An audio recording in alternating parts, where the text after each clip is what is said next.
black cat, and we've also got a black and white cat So as well. she might stick her snout in.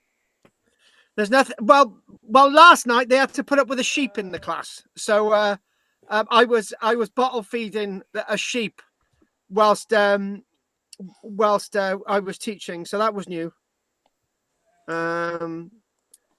Yeah, right, sorted. There I am with the flag of David ap Gruffydd, the last true king of Cymru Wales, executed at Shrewsbury on the 3rd of October 1283. On that note, let's see if there's any news from anybody. Bill, pull your trousers down and tell us if there's any news. No, not a sausage. Nothing at all. Not a sausage. No, nothing, Carl. Sorry. Go to the next one. Hang on. Did you see the link then? Pull your trousers down, not a sausage. I think that really worked well. I don't know if you was aware of that. Anyway, so right. Richard, right. Any news?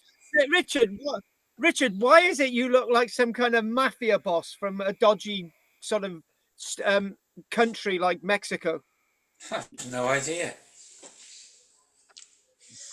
You do. You would be good on one of those 1970s porn movies, Richard. Possibly. I'm sure some of us would agree. Right, cool. Henry, talking about porn movies and the fact that you don't actually exist and you're AI generated. And I'm not in the country. Any news? Well, all the screen's frozen, so that's interesting. So you've left another dimension. Have I? Well, the screen's not frozen, yeah? Yeah, go on. It is where I am, but then that could be your father's interference. Yeah, Mauritius. Well, me and the missus, we were actually thinking of going to Russia, and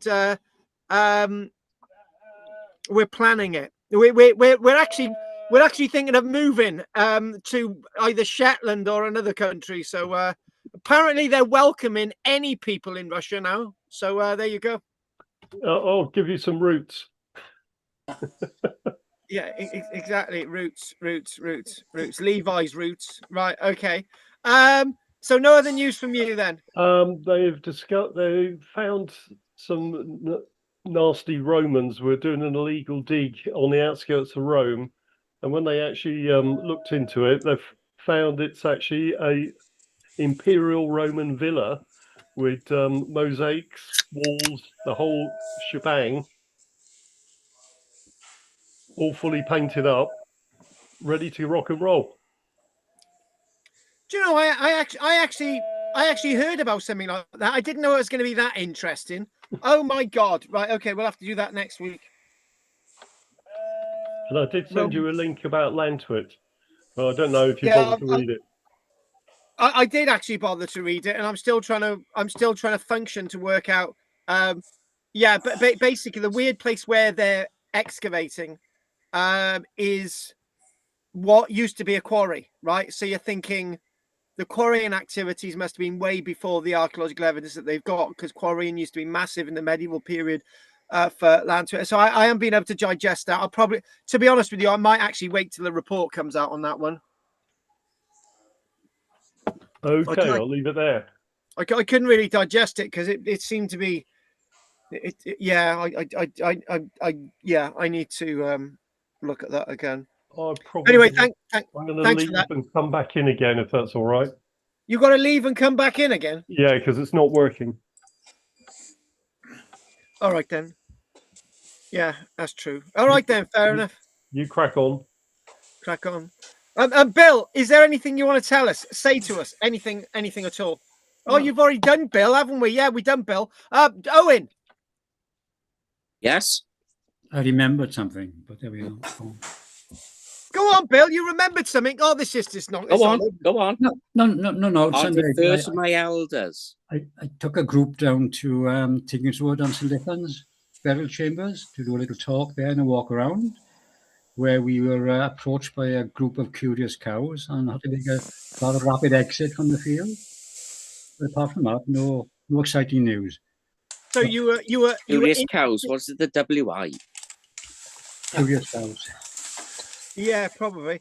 So that would have been St. Lithens that you were interfered with by cows, because That's obviously. the one. Yeah, that's it. They're always there, blocking out paths. Okay, Right. fair enough. Fair enough. Hey, Bill, just between What? you and me, right? Nobody else, right? This is a big secret, right? I am informed, right, that Anne would only come back if Pat was in the class, right? And seeing as Pat wanted to start, Anne was back. So I thought I'd let you know that. Because Anne didn't want to be left all alone amongst men, right? So I had tummy trouble last week, I know that. okay, fair enough. Look at that. Richard gets his missus to come in, just serve him anything he wants. What? You got him made. Yeah. All sorted. Hey, Richard? Can I just? Are you actually practicing to be a lookalike for Stalin? I was once mistaken for Nick the Greek What? on my passport back in 1979. What? Nick the Greek? Nick the Greek, yeah. He was quite a famous terrorist at the time. Yeah, I think I need to move on. Right, let's just crack on. I think we need to move on. It's when they had black and white photos on your passport. Can I Fair say enough, something? Fair enough. What are you seeing on your screen now? Can I say something? No. Yeah, make it short. It is. I'm waiting to see what they dig up and put the coal they're going to hide when they pour all the concrete over it. Well, but let us know when you get some more secrets. I will do. Are you seeing this on the screen, which says archaeology community? Yep. Right. So basically, what's happened is that we, archaeology company's been going for a long time, and we've decided, because of people's sort of ideas, that we're a community and that side of things. So it's like it's called archaeology community now, right? And obviously the next illicit pillar that you get in the post, there's a hell of a lot in it, and there's so much in it that I had to cut stuff out. So that's on its way. It's actually it was actually printed today, so that will be sent out in little bits and bobs. This sort of logo in front of you has got a smaller trowel on the actual other one. So we insisted that we had a bit of prehistory, a bit of Roman, and this is the new logo. And obviously the tripartite symbol there, which is also very much linked to my film company, but that's something else. So I thought I'd let you know. Now, what we're going to look at today is some very, very interesting tablets. Not from Vindolanda, and not from anywhere else other than Londinium. And I've been threatening to do the tablets at Londinium for a little while, and that's precisely where we are today. So, and we've also got a little bit of news on a few other items as well. So we're going to be looking at some intact sculptures that have been found in Israel. So I don't know what it is, but there seems to be some kind of feedback in the background, like somebody eating crisps. Anyone going to confess to that? Okay, fair enough. Right now, one of the things that was mentioned last night. Oh, it's all gone quiet now. That's better. One of the things that was mentioned last night, it was why haven't we found these tablets in York, right? And the fact of the matter is, they found one single tablet in York, and they found 400 plus of these in London, and they found quite a number along Vindolanda, right? and there's one or two other locations in Britain that have got tablets, but nowhere else. And it starts to make you wonder about why they're in the two areas that I mentioned rather than nowhere else. The archaeological conditions are exactly the same in York, but we don't find these things in York. But we find them in London, and we find them at Vindolanda. Now, this all sort of links in with everything that we've been doing. And the reason why it links in with everything we've been doing, we've been looking at this period, going into Boudica. So I thought we'd look a little bit about these tablets, and we've got sort of a few illustrations that sort of do a cross section of this. A wonderful expert from the Museum of London, I contacted her this last week, and she's come back trumps with some nice images, as we're seeing now. So just sort of a bit over the top, we've got these things, and they are it's like a little miniature laptop. So that's the other side, and that is the side that the wax is to be found. That actually, some of these were actually 3-layered, right? Some of these were 3-layered, so you've got sort of 3 bits of tablets bound together. Obviously, the strings being put there in more recent times. So the Romans used writing tablets to write letters, messages, notes, drafts, and drafts of documents, anything official that needed to last for a long time, records, contracts, legal documents, would be written in ink on thinner pieces of wood that we do find at Vindolanda, not in Londinium, parchment scrolls made from animal skin, and other types of records. The tablets contained a very, very thin layer of beeswax. In fact, the layer of beeswax was so thin that somebody like me that writes very heavily on sort of paper, I would have probably used my stylus, and I would have probably inscribed what's the wood underneath. So this is how we get sort of markings, letters on these tablets. All of these from Londinium today. So tablets could either be bound together with leather or fastened with metal binders. Once the inscription was no longer needed, the wax was heated, smoothed, and reused. Now, we don't know the process for how often these were reused, how often these were sort of recycled. But there's one thing that we do know, is that we do actually have people's names written on the outside. Now, this one is really interesting. This is actually a 3-layer tablet, right? So there would have been another piece of wood that would have closed on top of that. So in other words, you had 4 beeswax tablets, like a bit of a filofax, and that there actually held a little tray which actually had seals in it. So obviously, as you're preparing your documents, you get to the eventual documents, and you have the wax seals on sort of parchments and so on. That's what this is about. So I wanted to sort of look a little bit more intensely today. So what you've got on here, if you look a bit closely, you can actually see little bits of cursive writing, right? And obviously, this is the sort of lower sort of script of Latin. Now, we had a little bit of a debate last night, and the debate was looking along the lines of why, were people very literate in the Roman period? Were they very literate in Roman era Britain, right? And I came back with an answer that people weren't suspecting, right? And I basically said people in Britain were very literate, and were very literate before the Romans got here.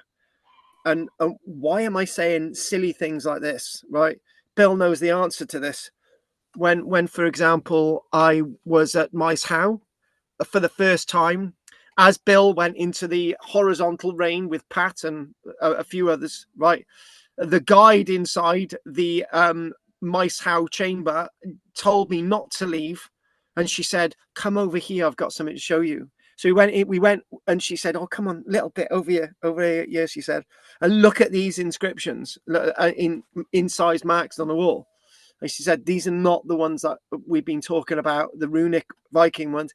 These are actually Neolithic inscriptions," right? And you're thinking, well, they didn't have a writing or language in the Neolithic period, but this is the point. But there's something really interesting about literacy and the debate in Roman era Britain and how literate people actually were before the Romans got here.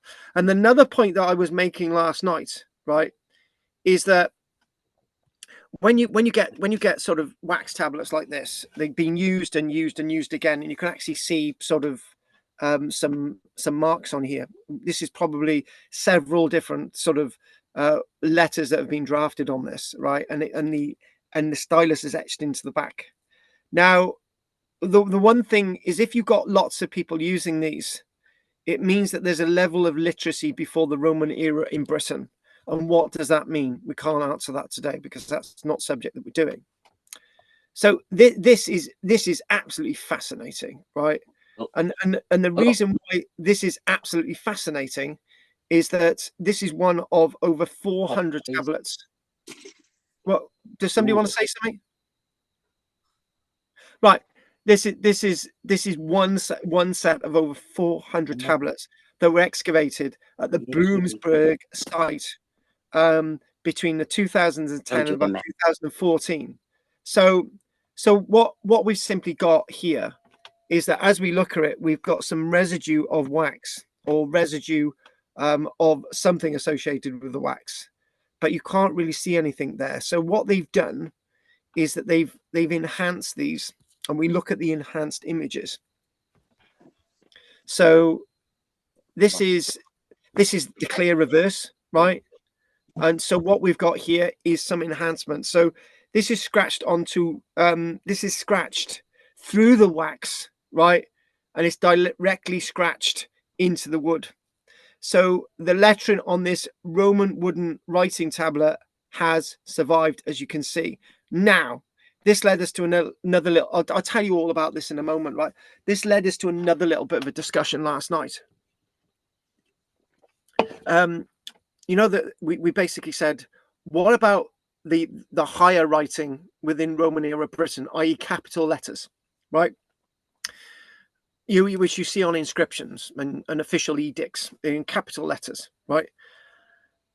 That is very different from this script, the everyday written script. And the parallel is all around us today. The official legal language of the British people today is still Latin. If you see buildings, official buildings still in London, and some being erected today, you see Latin being used because that's the official higher language, except many people don't even know what ab urbe condita means, which means at the discretion of which means at the foundation of Rome, right? Or ab libitum, which is at the discretion of the performer. And all these different sort of Latin terms. Nobody knows any of them, right? So we've got this higher language in Britain still these capital letters that the Romans used that we still see 2,000 years on, and the lower script that we use, which is our English language, is the parallel. This is what we're seeing in the Roman world, right? So this is their lower everyday vulgaris script, right? And as that description. So when I wrote to a friend in the Museum of London, I said, look, I've really been struggling, Rebecca. I said, look, I've really been struggling. I've been trying to find this document, right, which would be on a tablet like this, that described a land transfer deed, right? And Rebecca went through all the press releases and she couldn't find it. And I know somewhere amongst all the press cuttings I got, it does describe that about 8-9 years ago. So when I find that, I can actually tell you precisely, right? Which is one of the earliest land deeds of a sale of land in Britain, right? But I can't show you that today. I don't exactly know where it is. But what we've got here is a very, very interesting tablet. And there it is. It looks a little bit more sort of clearer there. It is a deed. Now, this is going to blow your mind. Listen to what I'm saying. It is a deed of sale for a young enslaved woman called Fortunata. That's easy enough. Described as a diablitian, which is basically a diablites person, a Diablitian from northern France. Well, that's easy enough, right? It's you can get that, right? So it's the deed is the sale of this girl called Fortuna, right? Now, we're okay so far. We're okay. We're fine. We understand that much. It again, if you open my book, Romans in South Wales, you'll notice that I mention that an average legionary wages for the year is probably about 300 silver denarii, just probably a little bit more than that, right? So the sale of this girl went for 600 silver denarii, to legionary soldiers' year's wages. Now, this is going to blow your mind, the next bit. She was bought by an enslaved man called Vegetus. So I'm going to read that again. She was bought by an enslaved man called Vegetus. A slave owned this slave. Yep. Vegetus was a slave who was organizing the sale of Fortunata, right? So a slave owned a slave, right? This gets even more interesting, right? Vegetus, who worked for the government and who was in turn owned by another enslaved government worker called Montanus. Now, did you know that slaves could own slaves, and slaves could own slaves who could own slaves who could own slaves? Did you know that? I didn't. And this is enshrined in this document. So this gives us a rare glimpse into government staffing methods and some of the lives of Roman enslaved people. They could earn money and own enslaved people themselves. So let me just chuck that at you. Enslaved people could earn money, yeah, and could buy other slaves, who in turn could buy slaves themselves. Now, that's not written down by Tacitus or Cassius Dio or Pliny, right?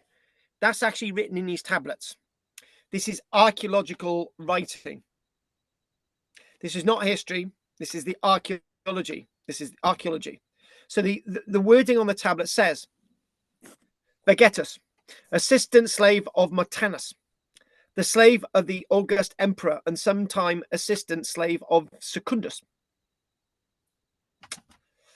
has bought and received by Manicipium the girl Fortunata, or by whatever name she is known, by nationality, Diablitinia, for 600 denarii, and that the girl in question is transferred in good health, that she warranted not to be liable to wander or run away, but that if anyone lays claim to the girl in question or to any share in her, there's a bit missing, in the wax tablet which he has written and sworn by the genius of the emperor.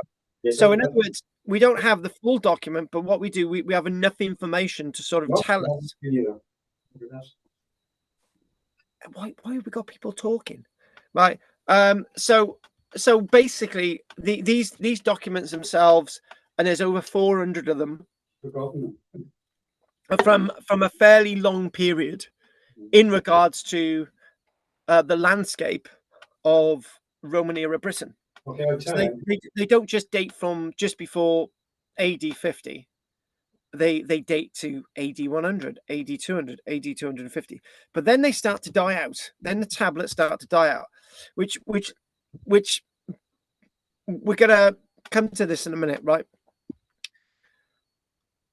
I started, when I'm looking through this archaeological evidence of these tablets from Vindolanda, not Vindolanda, London, and I thought, right, most of the tablets date from before 250, right? And I'm thinking, hang on a minute, there's something not quite right there, because surely there would be more archaeological evidence, more tablets surviving from more recent times, which there isn't. And it's the same at Vindolanda. And you're starting to think, hang on a minute, in the Roman world, the history is reversed in Roman era Britain. There's more records of older Roman era Britain than there is from like the 200s, 250s onwards. We get very little written information after about 200 years onwards in Roman era Britain. There's not as many inscribed stones from after 250 years AD, and you're thinking, what's going on, right? What is happening? Because in history, usually, for example, we know more about the Second World War than we do about the First World War, and we know more about the First World War than we do about the Crimean War, and so on and so on. In the Roman world, it would be a metaphor. We know more about the Napoleonic War than we do about the Second World War, right? If that was a metaphor. So this is what we're saying about the Roman world, which is a really, really strange thing indeed. Now, the reason why I'm showing this next image is totally out of sequence, but it's not, right?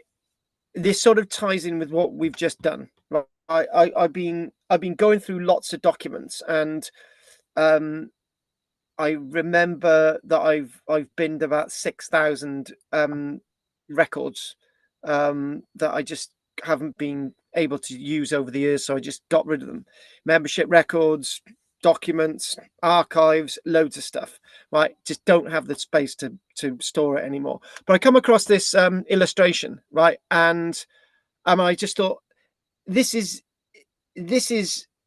very perceptive in what we've just been talking about, because this is Stukely in 1723, and over in the distance there you've got Avebury, for example, and you've got Silbury.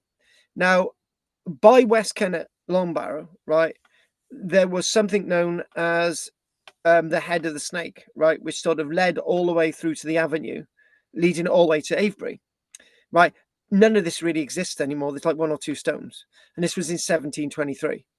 So one of the things that I'm really starting to come across more and more, right, is the wholesale destruction of our history and archaeology in Britain, even today, right. I don't know if I mentioned last week that well, it may have been a week before. I was driving down the road, and I thought a building which dates from about the 1700s, a nice sort of ruined building on the corner of the road, has just been removed by a local farmer. And I just thought, well, how is this still happening in 2026? But it does. And the whole point is going back to the matter in hand, the tablets. When we think about this evidence, is so really important that we record these things, that we've got records of them and we understand them before this information is all lost.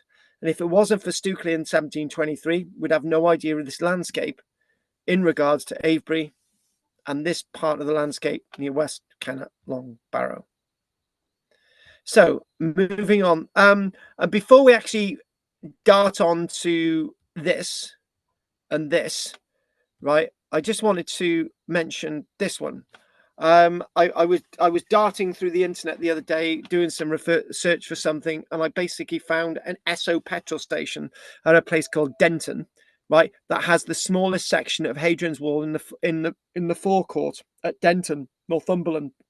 And I just thought at that moment, I thought, if I ever get to 70, right, and I've still got all my faculties, I'm thinking maybe of writing a book which will have all the stone remains of Roman era Britain in it, because there's no comprehensive book.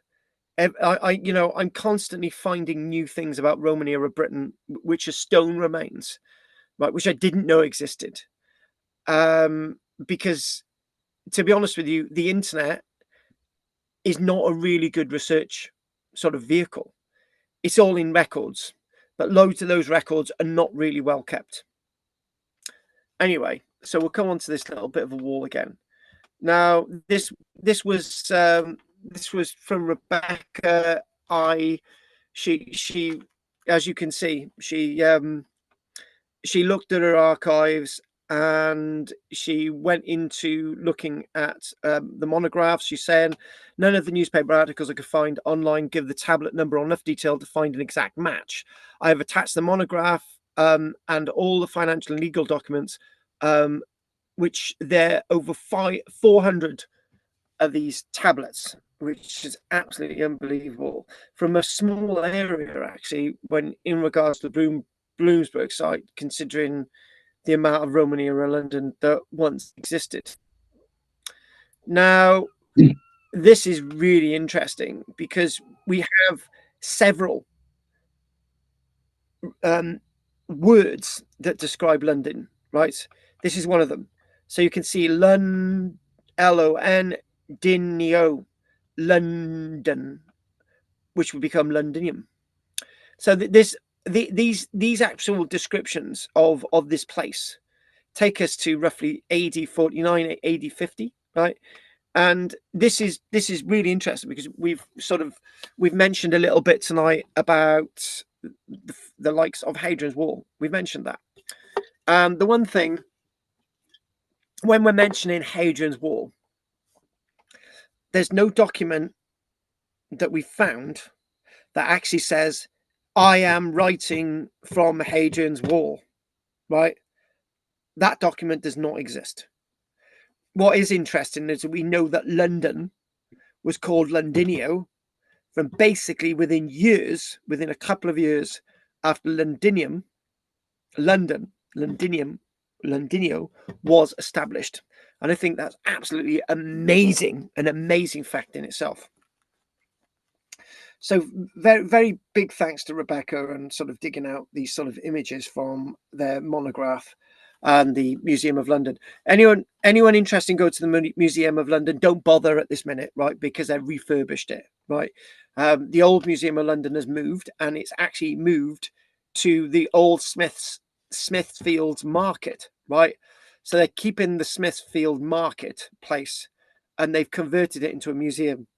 Isn't that great? So you've got all the smell of fish and Roman finds and everything else in London, medieval stuff and so on. Now, when you're looking at these tablets, and we don't have we don't have all 400. We only have a few, right? We have one or two, right? So when we look at something like this, you're getting a direct idea into what's found on these bits of wood. So when we call them stylus tablets or whatever, the different names for them. So when we're looking at that, what's happening is, if you can imagine this being filled with wax, right? So obviously, the side bit isn't there, but so you can imagine this having wax on it, right? And what's happening is the stylus is gone a bit deep and is catching the sort of tree ring bits, and this is how we're forming, and that's going to be an A, and that's going to be a B, and that's obviously going to be a Y. But look at that word, Ladinio. So that's another Londinium reference. So this is apparently addressed to someone in London, Davy in London. And so these tablets, so in other words, what we've got, you can get these reconstructed versions from the internet. And this is the single diptych. And you've got the tritych and whatever, which we'll talk about in a bit. So styluses can be made of anything. They can be made of bone. They can be made of metal, anything. But here's where we go off on a little bit of a tangent. And a tangent is this. What is the learned written record? I could argue tonight, this is a record. I'm talking, it goes into your mind. You're looking at images. This is a recorded piece of history we're doing tonight.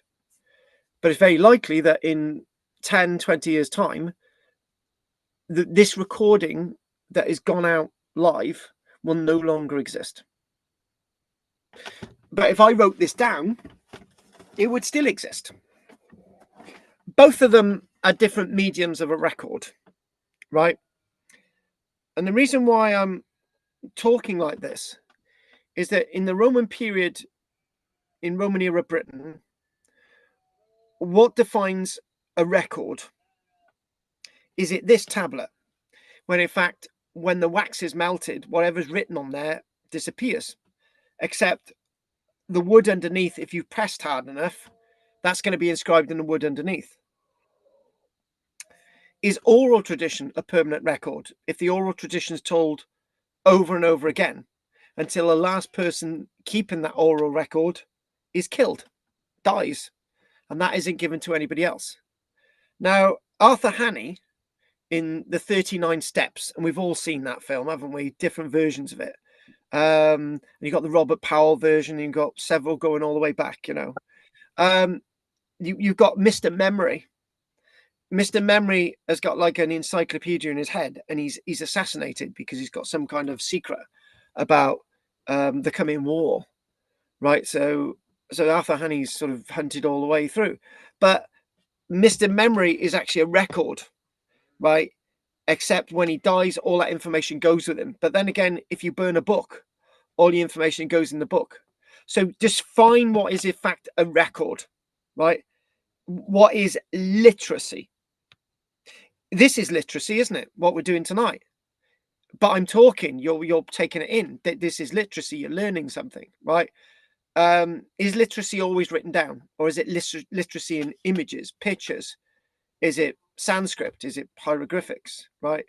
So this goes back to the very issue of what records were being kept before the Romans in Roman era Britain. Moving on. Now, what we find is that this here is actually silver fir, and you're thinking, hang on a minute, that's actually from the continent, that's from Germany, you know. So this wood's brought over for these tablets to be used.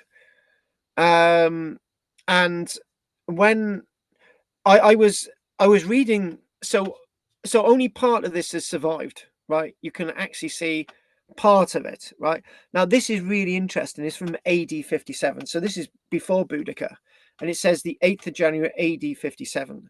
And I'm going to talk about something now that actually doesn't come together properly from the description, but I'll probably try and warrant an answer. But what you can see there, this is obviously the inside, right?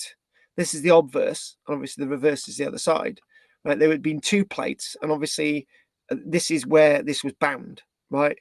So there'd be 2 halves of a letter, and only a quarter of the letter has survived, right? Because we've got half of one tablet and the other tablet's gone. And you can clearly see that this is what they've done with the description, the archaeologists.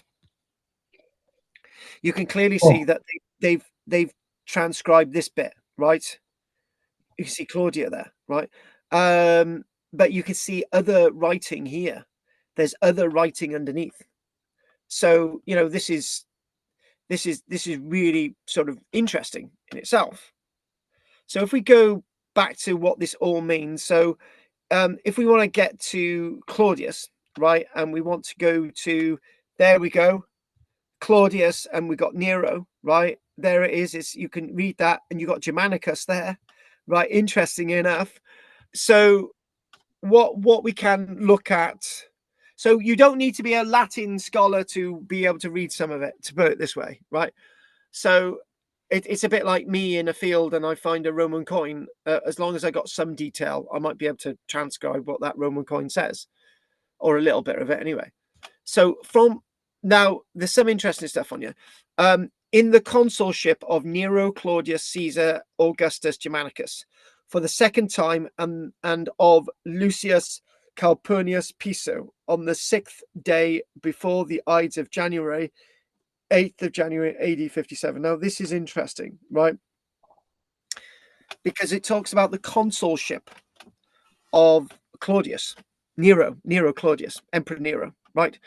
The Romans would record this, so Nero become emperor in sort of late AD 54. So this should really be describing the second year of Nero's consulship, right? But it doesn't. So what's going on here?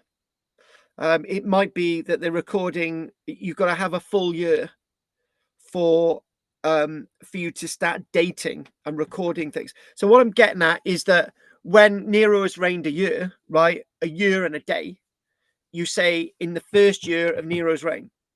So when he's reigned for 2 years and a day, it's in the second year of Nero's reign, right? So I think this is what this basically means, right?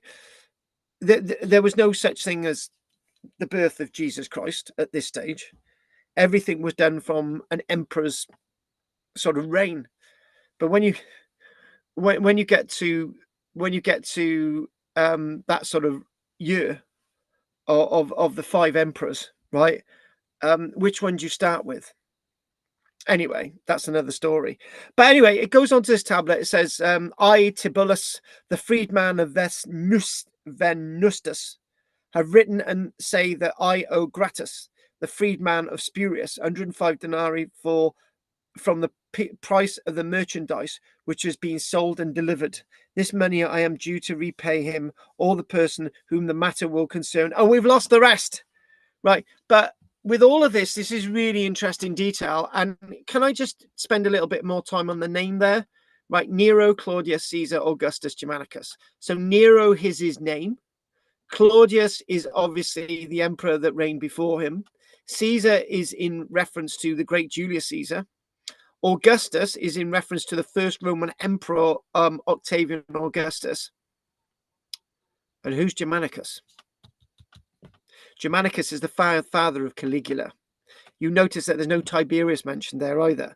But Germanicus would have become this great emperor if he hadn't been murdered in AD 19 by people working for Tiberius.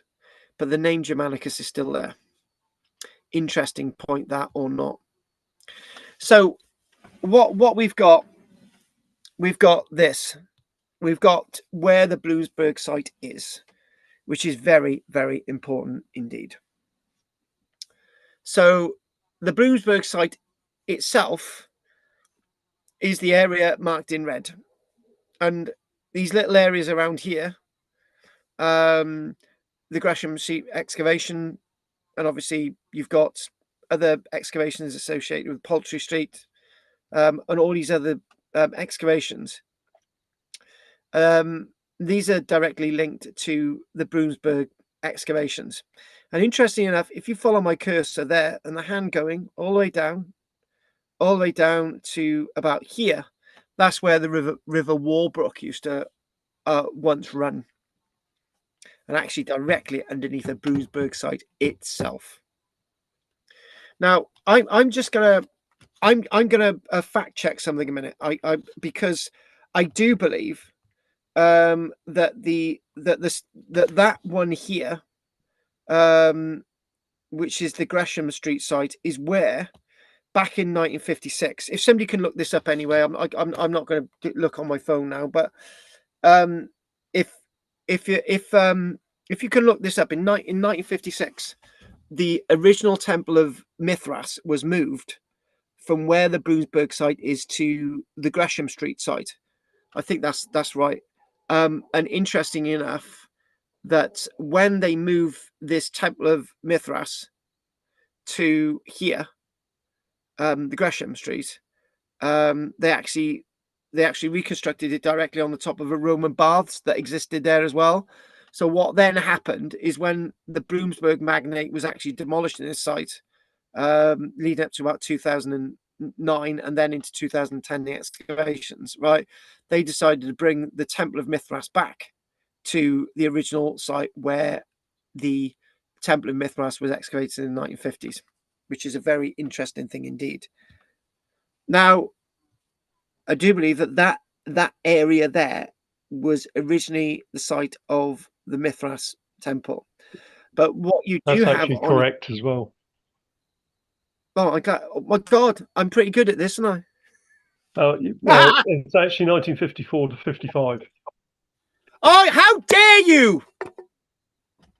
But was it moved in 1956? That's the point. It was erected in 56, but moved in 1954, 55.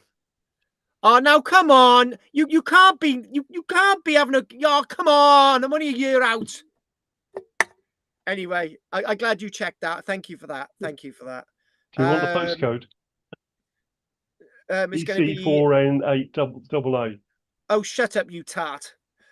Anyway, the point is with all of this is that for us as archaeologists, the Bloomsburg excavation site, the layers of archaeology were up to 7 meters deep, right?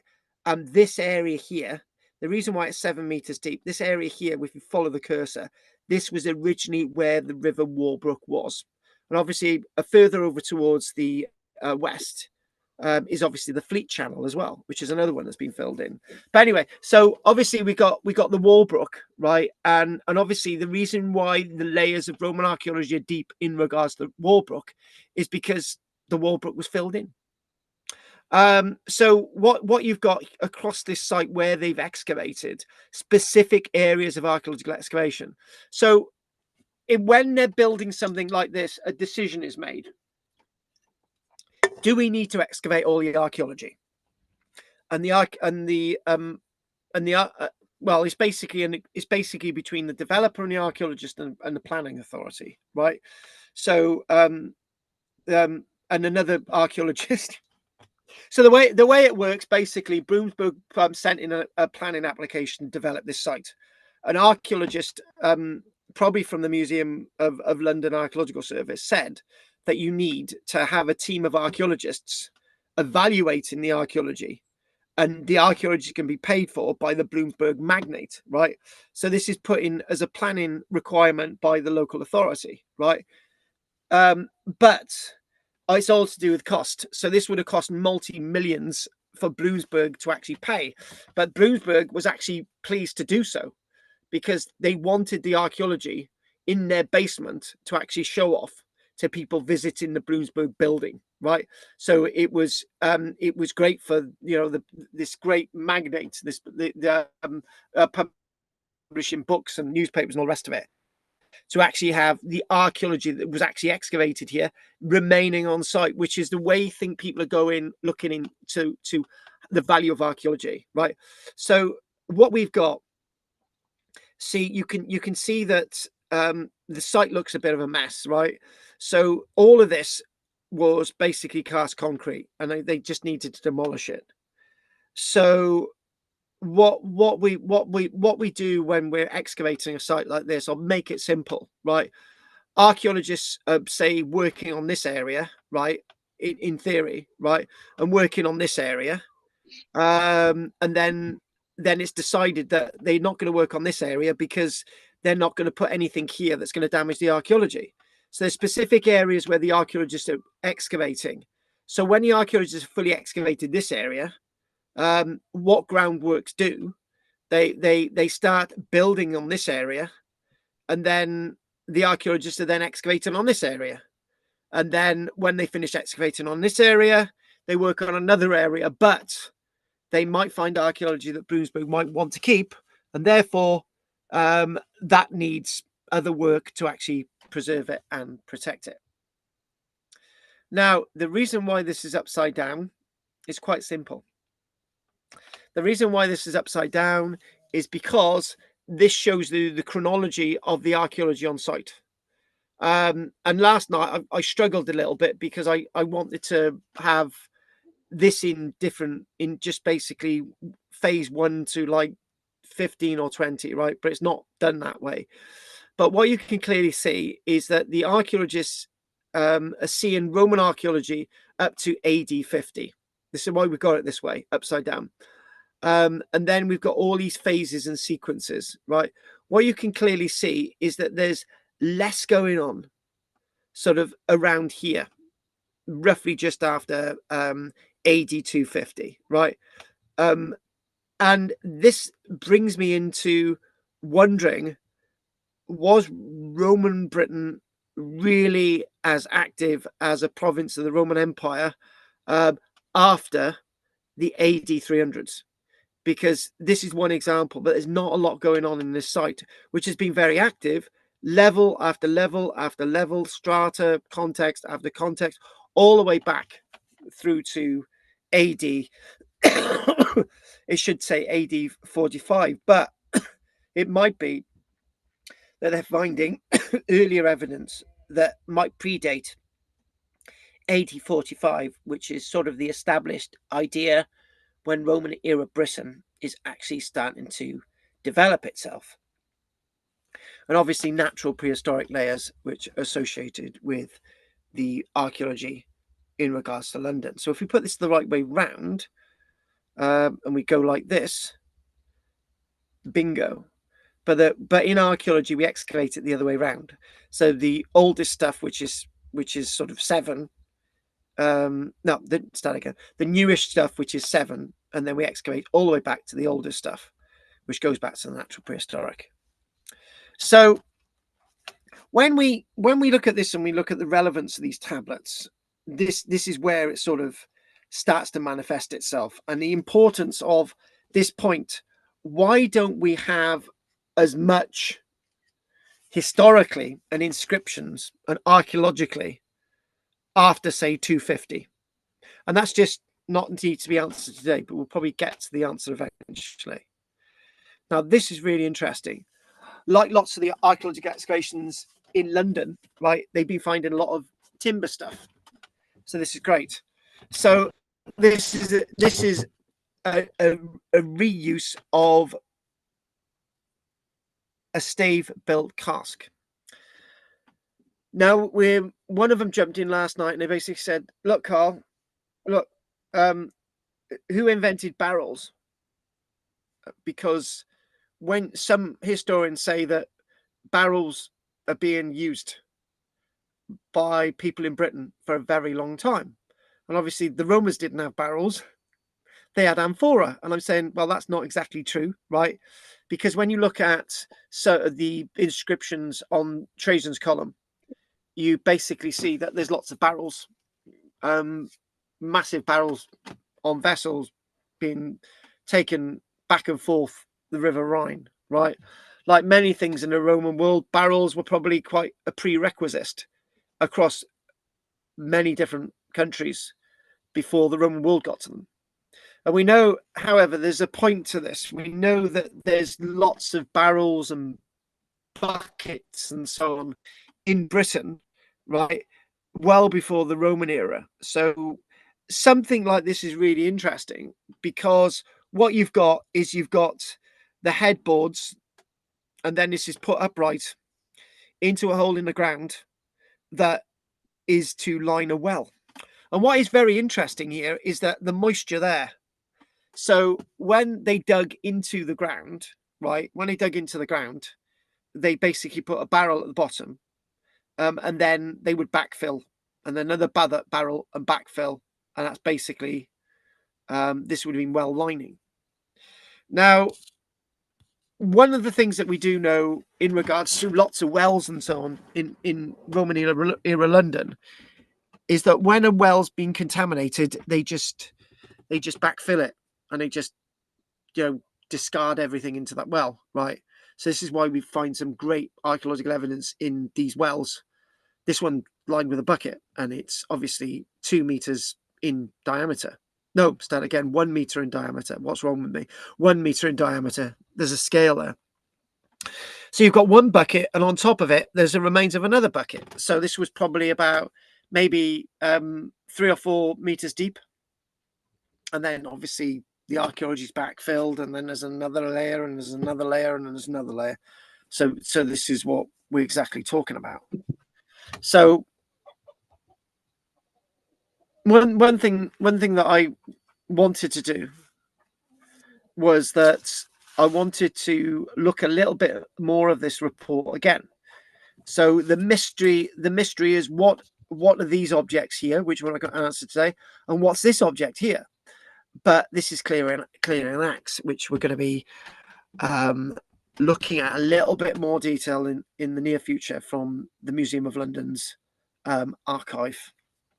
But what are these? Don't answer it today. We'll do it again. Now, this again is another one of those tablets. So what we might do in a moment, I'm just going to double check a few things. We've got lots of things to go to. I'm just thinking maybe we might just do this little bit here. And then we'll do this one, and we'll have a break, right? So again, another one of these tablets. Now, interesting enough, you can clearly see there it says Taurus to Macrinus. And it basically says, his dearest lord, greetings. So, salutae. There you go. The Latin's quite salutae, greetings. So, Taurus to Macrinus. Domina, basically, Lord, Domina, dearest Lord. Salutae. So, there's your little bit of a Latin lesson. And then it basically goes, won't go through it that way. So, it basically says, know that I am in good health, which I desire that you are too. So, Bill, if you have that on a postcard from me, right? Bill, you've got to send me something soon. You've got to like send me a rude letter or something, right? So I can send you a postcard book back, Bill. So then in the response, I'm going to go, I hope you are in good health, Bill, which I desire. No, I am in good health, Bill, but which I desire that you are too. So when you get that, Bill, you know it's come from a tablet in London. I eventually come out. Salutae, Bill. Salutae. Bill, that's what we should do. Every single letter that you and I think we should do salutae, right? So next we've got when Catirius, there you go, Catirius, his name is there, Catirius, right, had come and had taken the beasts of burden away, investments which I cannot replace in 3 months. I was at the house of Dominus yesterday. And there we go, Diadomini. There he is. He's there. But he, Catarius, arrived unexpectedly for a single day, and that is basically the tablet. So when you think about this, and this is how this originally appeared in the wax. Now, I don't know why the wax is showing as black there, but they may have been sort of why it's white, but what we're seeing with lots of residue on these things, it does look like a darky wax, right? Maybe some kind of bitumen or something's added to it to sort of give it that sort of feel. So what we've got is that when people are transcribing what's left on the wood, right? So they've got to be very aware they've got to be very aware that there is other text on these documents before they actually start transcribing. And obviously, look at that. You got some wax. Amazing, isn't it? So this is on spruce. So obviously, spruce isn't a native Britain thing either. It said, I've got to explain this. So traces of wax surviving on the recessed face. Now, the one thing that we've got is these lines on here are not to do with the stylus. It's to do with the fact that the wax is cracked, right? And it's obviously retracted, and you get this. So not that we've actually got any sort of written evidence on the wax. The written evidence actually comes off from the tablet itself. So I think what we will do, and these styluses. So what we will do, we will take a break now. On our presentation, Bend Over Britain, Roman Britain. I just want to know if there are any questions before we have a break. Yes. Bill, Bill, there would be. There would. Bill, do you reckon Richard will do it at least once tonight? I don't know about that. I don't know. Anyway, one comment from me and a message from Anne. Okay, we do Anne second. Oh, we've talked about wax tablets before. Why would they produce something which is very labor intensive rather than parchment or paper?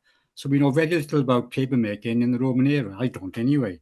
Because you take it, I guess you have to make the tablet, a carpenter, then you have to extract lots and lots of wax, presumably from the innards of animals, presumably, heat it all up, lay the wooden tablet horizontally, then pour hot wax, heat it up and pour it until it settles to a level surface. And then most of the wax would disappear in hot weather. So that's a rare occurrence now to find some remains of wax, But obviously they did it on a vast scale, which leads me back to my earlier question. What do we know about paper making? Why they didn't use it? It must have been more expensive It must have been. That's the only reason, I guess. What do you think? Right. So basically, as with many things, the Romans did not invent paper. It was invented in China, just basically after the birth of Christ. And instead, so we're talking about the Romans wrote on papyrus and parchment, animal hides. Yes. Yeah. While supposedly, because we would have no evidence of any paper surviving. And if the Chinese, for example, there is silk coming from China into Europe, so there's no reason why they couldn't have brought paper, right? So the record keeping and publishing innovations laid the groundwork for modern media. So obviously the Romans had codexes. The Romans invented the modern book format, binding sheets of parchment or papyrus together along an edge. The Acta Jurananum, established by Julius Caesar in 59 BC. This was a daily gazette carved into stone or metal and posted in the forum, acting as the ancient world's newspaper. But the fact of the matter is, I get disturbed by the lacks of how history and how stuff is being offered to us, because you are right, Bill, that okay, well, terrible events happened in the Second World War, and whole millions and millions of books were destroyed by people who didn't toe the party line in Nazi Germany. That's a fact, and all this stuff was burned, right? And none of this stuff survived. And when you're thinking about Roman era Britain, there would have been no records surviving in Britain, or that we're aware of, other than for example, Lindisfarne and so on. But this right, Bill, you're getting into my head now. You're getting into my head because I when you look at the early Roman era Britain, right, we've got a full chronology of the governors in Roman era Britain, right? There's loads of inscriptions. When you get inscriptions being found in Colchester before Boudicca sets light to it, or whatever happened in Colchester, which is a thing which we're going to go on to again, right? Slowly but surely, the quality of Roman coinage gets worse and worse, going into about the 230s, 240s, right? Less and less stuff is being written down in Roman era Britain. So for a country that's completely literate, right, supposedly, or not literate, why is it suddenly things are not being recorded like they used to? And here's another point, right? This is really fitting. So we've got the introduction of Ogham, which is not a Roman script or anything. Ogham's being introduced from Ireland, and there's lots of Ogham within the west of Cymru Wales, right? But there's none of this Ogham text, or there's very little of this Ogham text in England, right? So there's another wave of language being written down, and if you go to Margam, there's later scripts that are sort of in a vulgaris way, which are mutated Ogham, native, sort of Latin, right? So somewhere along the line, something's happened in Britain to cause a disjunction between the use of the written form and a decline of the written form. And the fact of the matter is, very little of this has survived. And when you look at Vindolanda as well, this is a very odd thing with Vindolanda. The stuff that survived at Vindolanda survived by accident, because it probably was a winter day and somebody said, right, we got to burn all these documents. And it was a winter day. The rain came down, dampened everything. They couldn't really set light to these things. And they said, oh, bugger this. We'll just cover it with where nobody's going to notice, right? That's how stuff survived at Vindolanda, by complete accident. Stuff survived at this site, at the Bloomsburg site, because they were just dumped, and you'll see it. They were just chucked into the now silting up and being bogged up River Walbrook, right? None of this stuff is archival records. Other than where we look at the Ankarankus tablets that we actually find in Egypt, right? It's not the Ankarankus, it's the Rankus something or other. They found masses and masses of documents, right, which had been dumped, right? Somewhere along the line, there's something happening that all this stuff is just dumped. It's just moved and new records are kept, right? But what we don't have is consistent records surviving.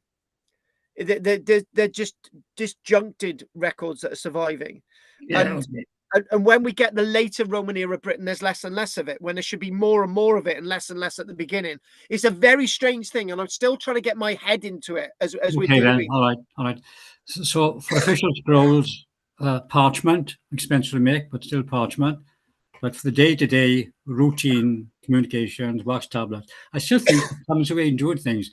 And don't forget, if they produce wax, they weren't that far short of making soap, were they? So they weren't that bloody clever, were they? There we are. Okay, thanks, Paul. Right. Anne phoned me.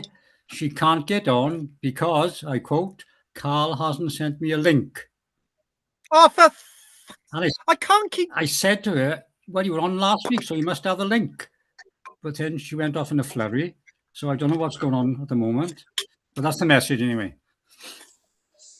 Right. I don't understand. I just don't understand why I've got to send a link every week. Yeah. Right. Well- Okay. I will. Right. Bill. I don't know. I don't know what to bloody say. No, Right. no Okay. message anyway. You're the Yeah. missing link.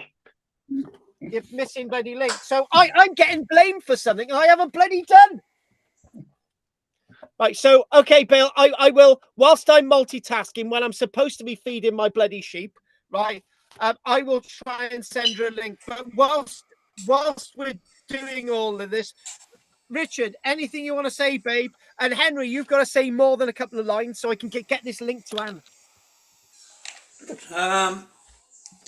Yeah, I just wonder whether they did use sort of paper or more sort of parchments and things, but they just haven't survived like wood has, wood and wax. Well, exactly. This stuff that is surviving is very, very rare, right? You know, the stuff that's surviving is basically a 0.00% of the actual archaeological record from the ancient world. And when you also, I'm trying to find my phone. There it is. Here's the thing, right? You can actually write on silk. I can remember I can remember seeing maps on silk maps. They used silk maps in the First World War, and maps have got writing on them, right? Silk does not survive generally, right? So when we've got this obsession with, oh, it's either going to be paper or parchment or wood or tablets or stone, right? There's other things that you can write on, right? And silk isn't going to survive either. Oh, and actually, when we do find silk, it's usually really well decorated, you know, and it's really well patterned. Silk maps. I remember handling silk maps. I don't know if you did, but those things are not going to survive. So, and basically in Roman era Britain, we've got so little silk that survived. I think we've got about 2 examples, right? I think one in London and one in York. I'm not sure, but there would have been lots of silk. But why is it we've only got 1 or 2 examples? And the other thing as well is when we think about these parchments, right? When we think about these parchments, tablets. When we think about these tablets, if they hadn't been found at Vindolanda, if they hadn't been found by accident in Londinium, right? If they hadn't really bothered, we would have none of these things, right? These things have survived by accident. So there's no reason why other things can't survive by accident, may be found in another context.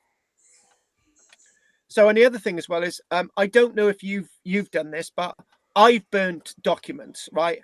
And you can still see writing on those documents when you've looked in the fire, right? And if you add mud or liquid to that stuff, carbonized documents still survive, and you can get writing on it. But we just haven't been looking in the right place. So there we go. Henry, anything you want to say, babe?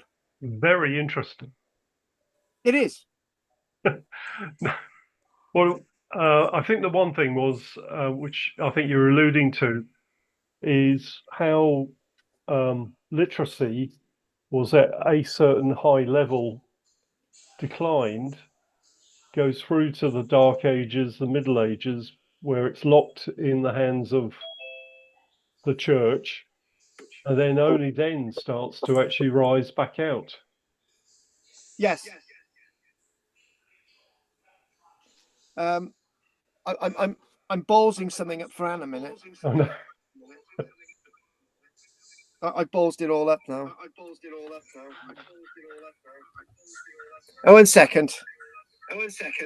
You'll never make an actor. Do you know what? I'm just about to knock everybody off the screen. 1 second. We were talking about something really interesting, man.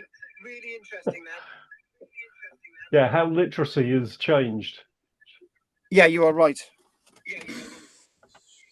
So, you know, how has literacy changed, though? Well, it was more prevalent back in the Roman time, used as a communication form, declined, goes into basically the Dark Ages and Middle Ages, where it's locked in the hands of the church, where the writings were conducted basically in the church, effectively, weren't in the public domain.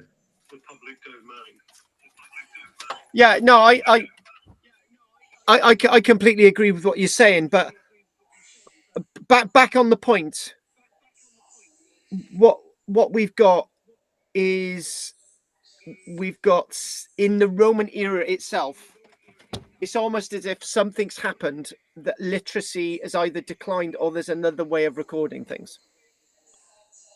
Or something has actually structurally happened in the Roman world. As you said, the decline in coin quality, other things disappearing. Has the political system started to go into decline and therefore cut back? Yeah, I agree. I agree. It's a very odd thing indeed, because I remember doing my Romans in South Wales, and I thought, right, can I get a chronology of all the governors in Roman era Britain until the very last one? And I can't. I can only get the ones at the beginning. Why can't I get the ones at the end? Surely the ones at the end are going to be more recordable than the ones at the beginning, because the ones at the beginning are 200 years, 300 years before the ones at the end, but I can't get the ones at the end. It doesn't make sense. Yeah, as though there was a major decline and data just wasn't being recorded. Yeah. Yeah. Well, why weren't things being recorded? Or were they being recorded in a different medium? Or was there just a general decline? Or there was no need to do things. It's a bit like when we look at the parody of today, about in the 1980s, most people didn't take photographs of things. Now everybody takes photographs of everything, right? So if you turn that around, suddenly people didn't want to take photographs anymore, right? Then there'd be a decline of record keeping. You know, there's all these different things to look at. Yep, very true. So anyway, anything else, Henry? Owen's going to come. There's a hand waving at you. All right, right, Henry. We'll crack on to Owen. Owen. Yeah, I mean, as for recording stuff. Hang on, sorry.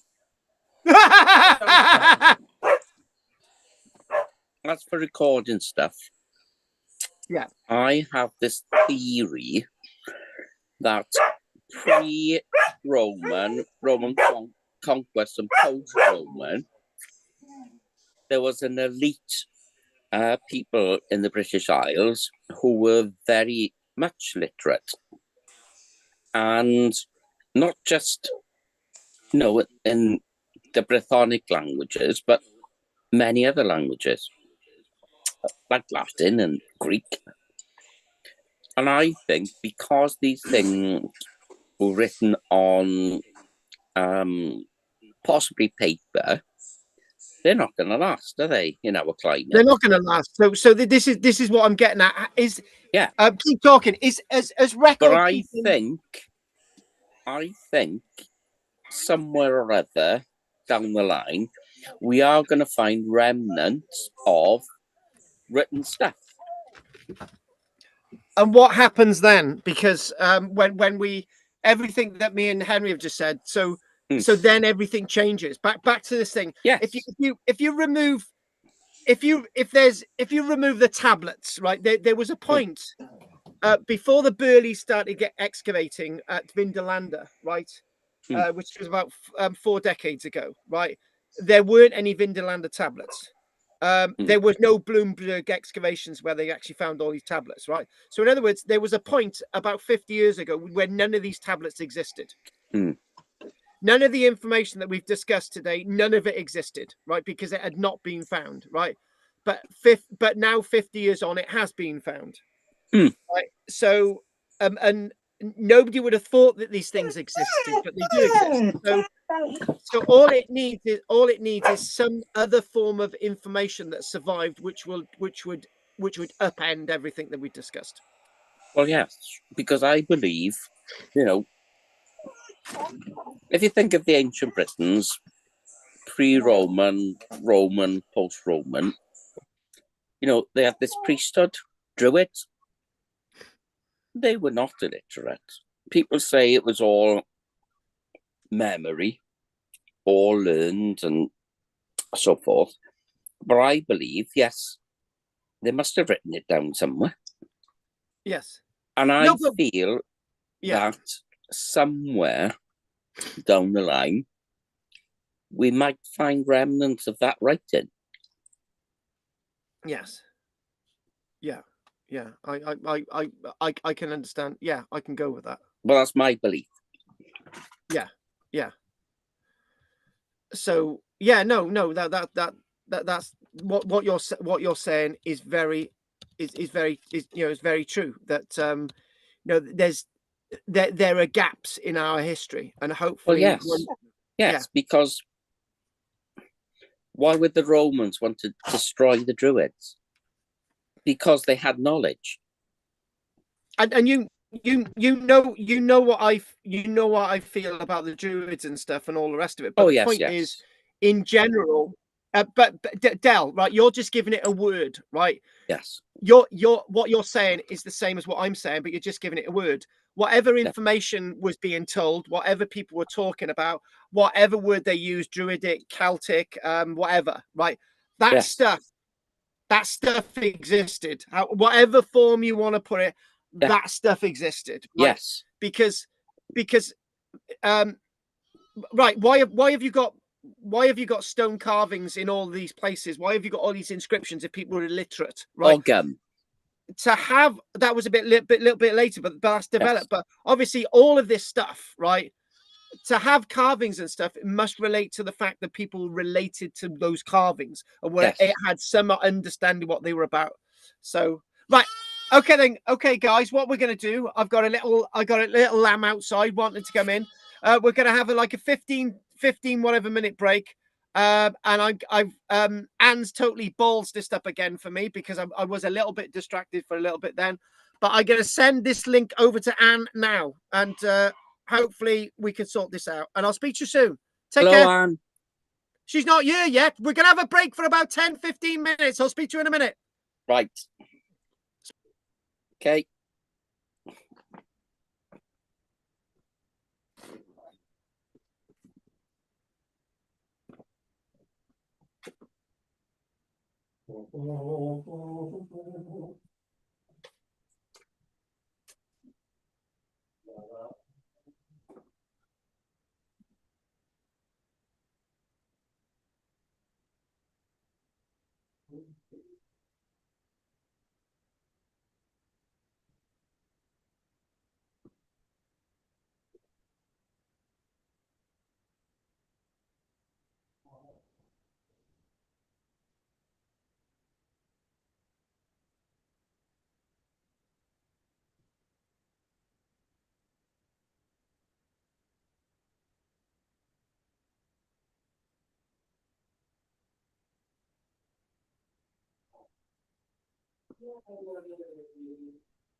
Bill, are you there a minute?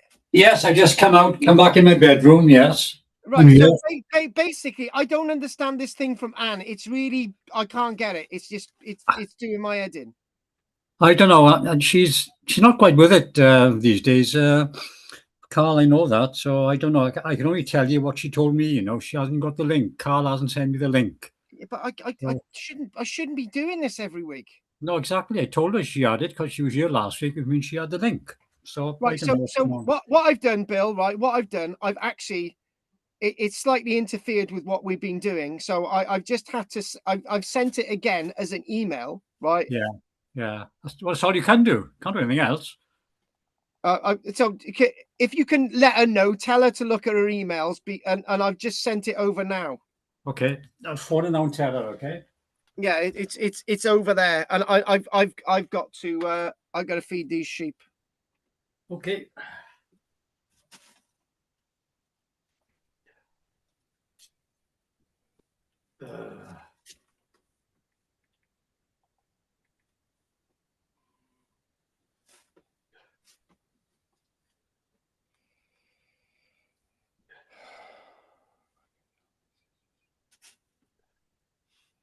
What are you on? What are you?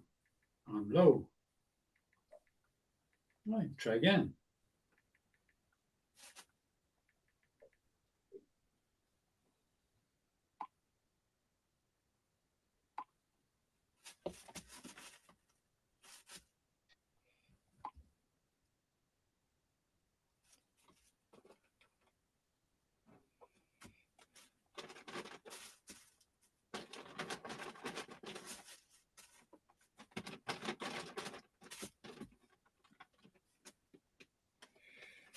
Come on.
Right, up the way. I've got stuff to listen to.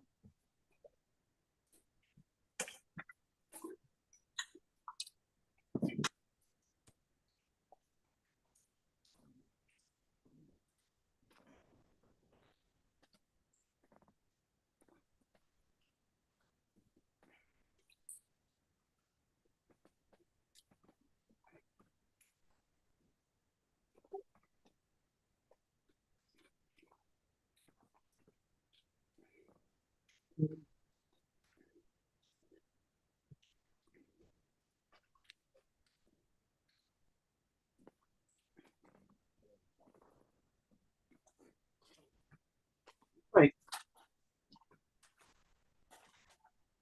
Ellie.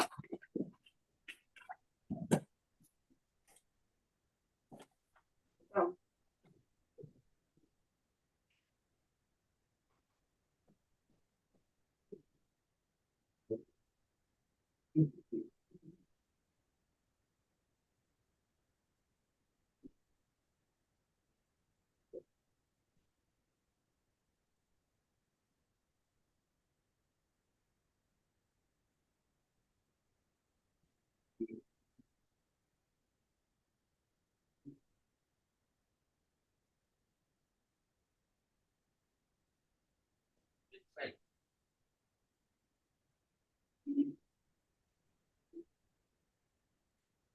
I didn't have glasses on.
God, whoever's masticating there, flipping out.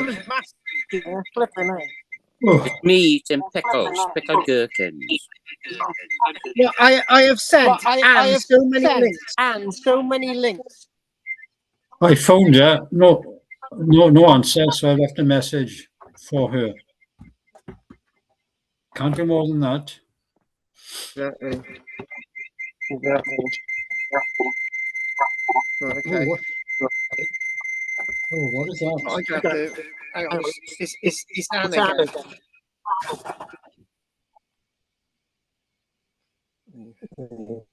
Oh, Right, okay, then brilliant. I'm back with it. Back with the woolage. Oh yeah, I've got some news for Bill. I've got some news for Bill. I got some news for Bill. oh, come on then. Let's have it.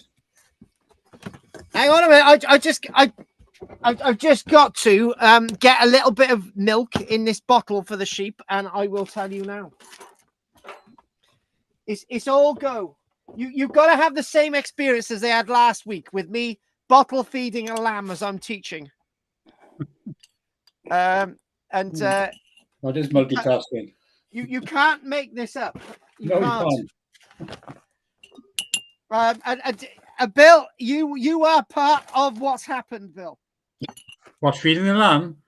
No, you're not the one. You're not the lamb's dad, are you? You've got a lamb there in there now, have you? In your roundhouse? He's from my steak, mind. The lamb's from my stag. It's not from bloody my stag. They're everywhere. Right, here we go. Hang on a minute. Right. Okay, here we go. It's gonna happen. Right. Guys, it's this is live now. This is live. There we go. A lamb. Oh, look at that. A lamb. And basically, the best way to test used milk is to taste it. Oh my God. That's right. That's straight from a ewe. That is. What's she called? Or he? This one is called Mummy passed away, and this one is actually called Snowdrop. Snowdrop. Oh, lovely. Look at that there. I buy raw milk in Lalliston. How can you Oh, what dear. unpasteurized milk? Yes, there's a farm in Lalliston, Rogers Lane, and Yeah. they sell raw milk Mm. under Oh, that's brilliant. license, Oh, that's and it's absolutely brilliant. absolutely fantastic. So do you have that for any specific ailment, or you just like it because it's better? I like it because it's raw and The- pasteurized. It's natural. There's nothing with a bit of raw. Nothing with a bit of raw. No, but it's like goat's milk. If you've got issues, lactose Yeah. issues, have Yeah. goat's milk. Yeah. And wean yourself onto raw milk. You know, Well, many well, years ago, people Yeah, go didn't on. have lactose intolerance, did they? No, they didn't. None didn't. of these other allergies. There's all this rubbish in it, Yeah, it's all this crap that they put into food. and that's gone. Well, What shoot, they I need mean, to do is get all these kids, shove them in a room, and feed them proper food. I thought you were going to say shove them off a cliff. What was it? Bill. What? I put an ad. I put an ad on a local Facebook, and I said we need this caravan, right? And we'd raised 450 quid. Good. And this guy said, right, come and have a look at this caravan on Saturday, right? So it's a little caravan for the site down here, as you know, for somebody to work, as you gave a donation towards it, right? And basically, right. I was cleaning it out today, and I just thought, right, is the electrics actually working, right? And I plugged it in, and the electric work on it as well. There's actually a shower working in it. There's it's amazing, right? So not but and we only paid 300 quid for it. So what we've got is we raised 450 quid altogether. So I'm getting some paint. So that's going to be the next thing. and some other bits and pieces. So So you've got it's a power a good. supply. You've got a power supply there ready, have you, in the ground? Well, Okay, actually, the power supply is actually a Jackery. We've got 3 Jackery generators, right. right? Oh, yeah. Okay. Yeah. Yeah. So Good enough. basically, Bill, have a look at this. This is one of the smaller ones, right? This powers up using solar energy, right? And this can keep going for a whole day. But we've got 2 really expensive ones, which are twice the size of this, and you can. This would probably keep the caravan going for about a few days. So, Oh, well done, Carl. What's your water supply, Carl? Excellent. thank you, Bill. Well, it's all thanks to you, Bill. You made a contribution towards Carl, that. So, what's your water supply? the water supply is actually a mixture of fresh spring water that Michelle gets from work. Oh, It's is like you? rainwater, or if it's really bad here. But our rainwater is collected in 2 IBCs. Right, that's But okay. unfortunately, the IBCs get contaminated. Do you use the co-op in Lampeter? There's a tap there. Yes, we do. Lovely, because we go through there a few times a year. And yeah, but basically there's a tap outside. So Yes. Well so done. yeah, so it's all good. Well, the thing is, I got to be honest with you, talking a little bit about shop, because you know, it's becoming more and more obvious that that Del, you've come back, and in the past 4 weeks we've had 3 other people come back into the classes, which is brilliant. I don't know what's going on, but obviously there's something, and I think there's something in the air that people like this sense of community.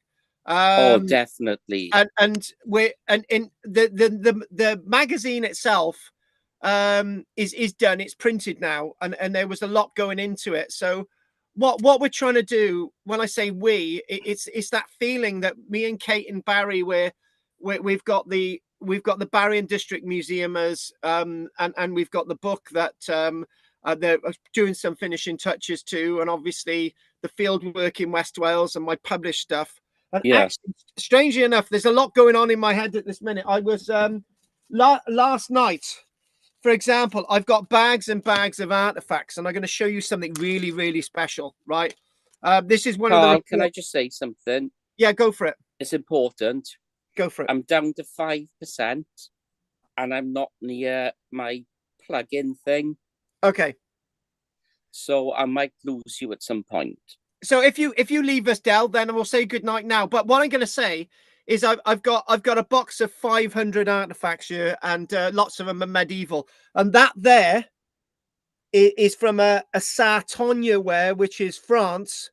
And look at that beautiful glaze. On the inside, you know it's Sartogne ware because it's got like a white sort of pale color to it. This is probably dated from about the 1300s. And this would interest Richard because this is from a site known as West Ridge. This isn't going to go in the book, by the way. This is actually going to be published in our own magazine. And this is also going to be published in Archaeology Wales, and will go in the next book. So, right, we're going to crack on. It's probably going to go a little bit longer tonight. Anne's eventually got us, but Anne's now disappeared again. I've got a sheep in my lap who wants to go down, so she can go down there. She's very good, and I tell you what, these evenings get even more bizarre as we go along. Right, so we're going to crack on with the next image, and I do believe we'll get straight back into it. And if you've got Adele, yeah, I don't know what you're doing with the PayPal stuff, but hopefully you can get that sorted. Yeah, I'm getting my son onto it. Good.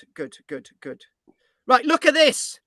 These are actually styluses from. So obviously, one important thing to remember is the wax there isn't the yellowy wax that we're talking about, whatever wax that they're using, and also the marks on there is because the wax is obviously cured, and sort of those are fracture marks on it and whatever. That's not actually writing, so we define that one. So these are actually the styluses, so the iron styluses. So the one amazing thing about what we've been finding at the Bloomsburg site is not only the tablets, the wax, the styluses, the archaeology, the history, the names, the information, Londinio, but the stuff found at the Brunsberg site. Most of it is actually remaining at the site. It's remaining at the site. It's on display there, which is the way archaeology is going. To have archaeology actually at localities where it's been excavated for people to see means that it's directly connected with the people. So you can have a coffee and you can look at the Temple of Mithras and these artifacts. Is great. So these iron styluses, copper alloy inlaid bands on some of these styluses, with reed molding. The one in the middle there. These all date from that interesting period that we're talking about, roughly just after the Boudiccan the Boudiccan rebellion. But when I'm talking about Boudica, when we're looking at the archaeological evidence for Boudica, it's getting more and more prevalent that maybe people fled these cities rather than they were murdered and executed, like the historians Cassius Dio and Tacitus told us. So what we're talking about, there are different types of these wonderful mini laptops of the Roman period. These tablets, and this is the outside, the one there, and that's the inside. This is known as a diptych. There's a tritych, which is obviously where you get 3 sets of tablets. And this is, I don't know if you can remember, you might be a bit old for this, Bill, but when I was a child, you used to be able to get like this thing that you used to be able to write on, and then you used to be able to pull it along, and everything that you'd written would be erased. It would be like a little computer thingamajig without electric, and it reminds me of this type of thing. So again, Bill's very right, and I think we're all very right about this, that when we get later and later into the Roman world, these things disappear in a Roman context in Britain. It's almost as if they're being supplanted by something else. Records are being kept in a different way. This is not a way of keeping records. This is your notepad to make the bigger records. And it makes me think the following, right? You can read what's on there as well. It makes me think the following. Maybe the Roman world has got a different way of thinking. Maybe they don't need to keep these records anymore. Maybe they're keeping them another way. I think we'll be able to uncover this over the next few months. So this is really, really interesting. Guys, do I turn this upside down? Because the stuff at the top is actually the earlier stuff, and the stuff at the bottom is the later stuff, right? So what I need to do, I need to go to my little copy. I've got a copy here, I think. No, it's not on there, right? So we've just got that there, and we're just fiddling about a minute. I've just got to get the date stuff. And I've actually took a photograph using my phone of the other chart. And what we've got here, give me a second, is coming up. Here we go. Right. Okay. So the one thing I wanted to say, so when you're I've got the dates for this. So when you've got at the top there, it's got 2 phase 1. That's roughly around AD 45 to AD 53, right? So that's really interesting. We've got 4 tablets found. What's really interesting to us, I'm going to speed this along a bit. When we get to the middle of the screen, right? I'm saying hello to those people on the likes of YouTube as well. When we get to the next bit here, and we're looking at here we go. We've got the most interesting thing here is then we've got lots of tablets here. So we're going to lots of tablets. 3 phase 1, that is dating to a roughly between AD 65 and AD 80. Strangely enough, there's loads of tablets at the Bloomsburg site. There's 143 tablets being found from this period, which is brilliant. Right, and then you've got this one here. You've got 3 phase 1 late Bloomsburg site again. These dates just on the pip. Here we go, going across 124 tablets actually found, right, dating roughly up to about AD 95, AD 100, and then slowly but surely, these tablets get less and less in the archaeological record, less and less.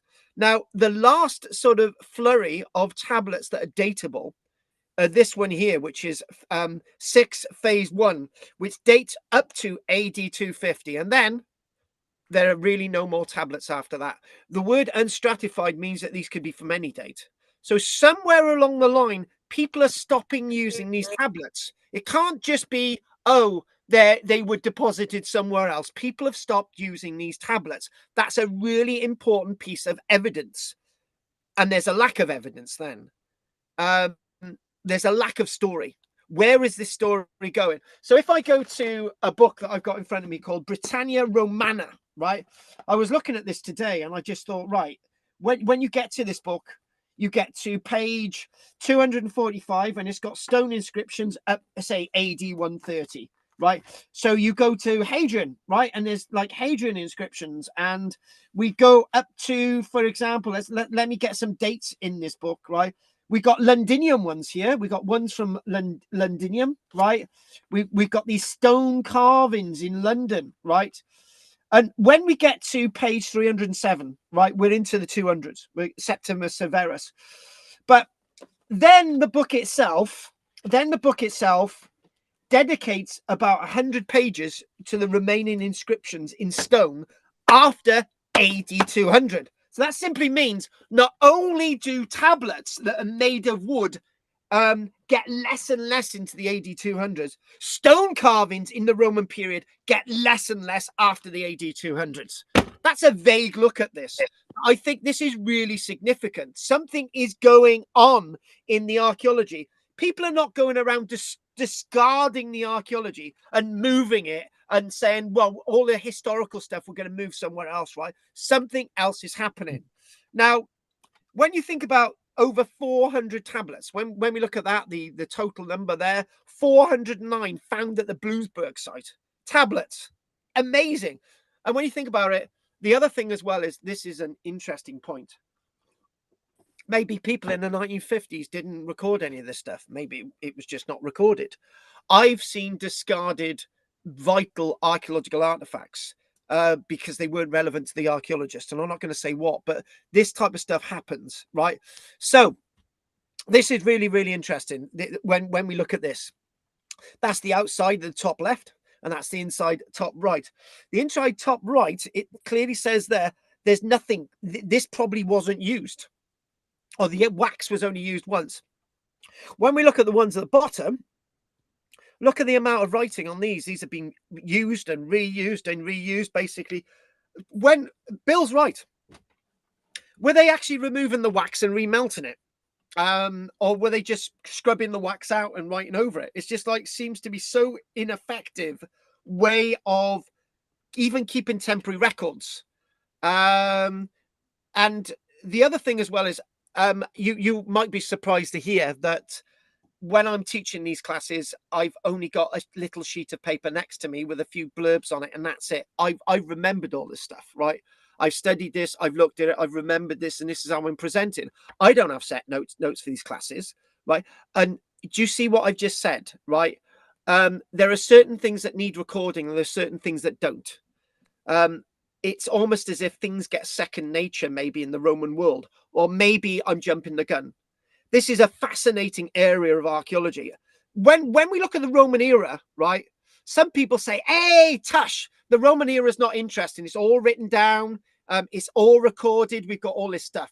The answer is no, because we got more information, according to sort of the prehistoric period, and as one of you mentioned, the early medieval period, right, Dark Ages. Just because we've got all this stuff in the Roman period doesn't mean to say that we've got a full record. It's almost as if we got less stuff in the Roman period than we did before. We understand the Roman period less than we did before because so much of the stuff that's written down conflicts with what the archaeology says in regards to Boudica. You know, I would really like to think that in fact Boudica didn't slaughter and kill everybody in Colchester, right? The only archaeological evidence that we got from that is actually those historians. Now, this is a triptych, or tridiptych, or tridiptych. You can basically see that there are different panels to this. There's what there is you can see that this is multiple. Somebody said this looks like a mini laptop. It does look like that.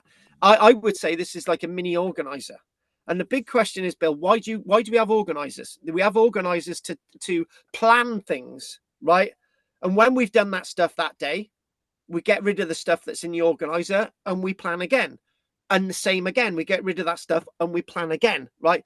Maybe these things are for planning. As we've said, they're for planning. These things are written up on parchments. So all of this stuff is to be discussed, but it's not a full story. So in other words, if we want to jump all this together, right? Just think, right? AD 150, we've got stone carvings. We've got these tablets. What else have we got? Where's the parchments? They don't survive. When we think of history and archaeology in the Roman period, I think there's more gaps. There really, really are.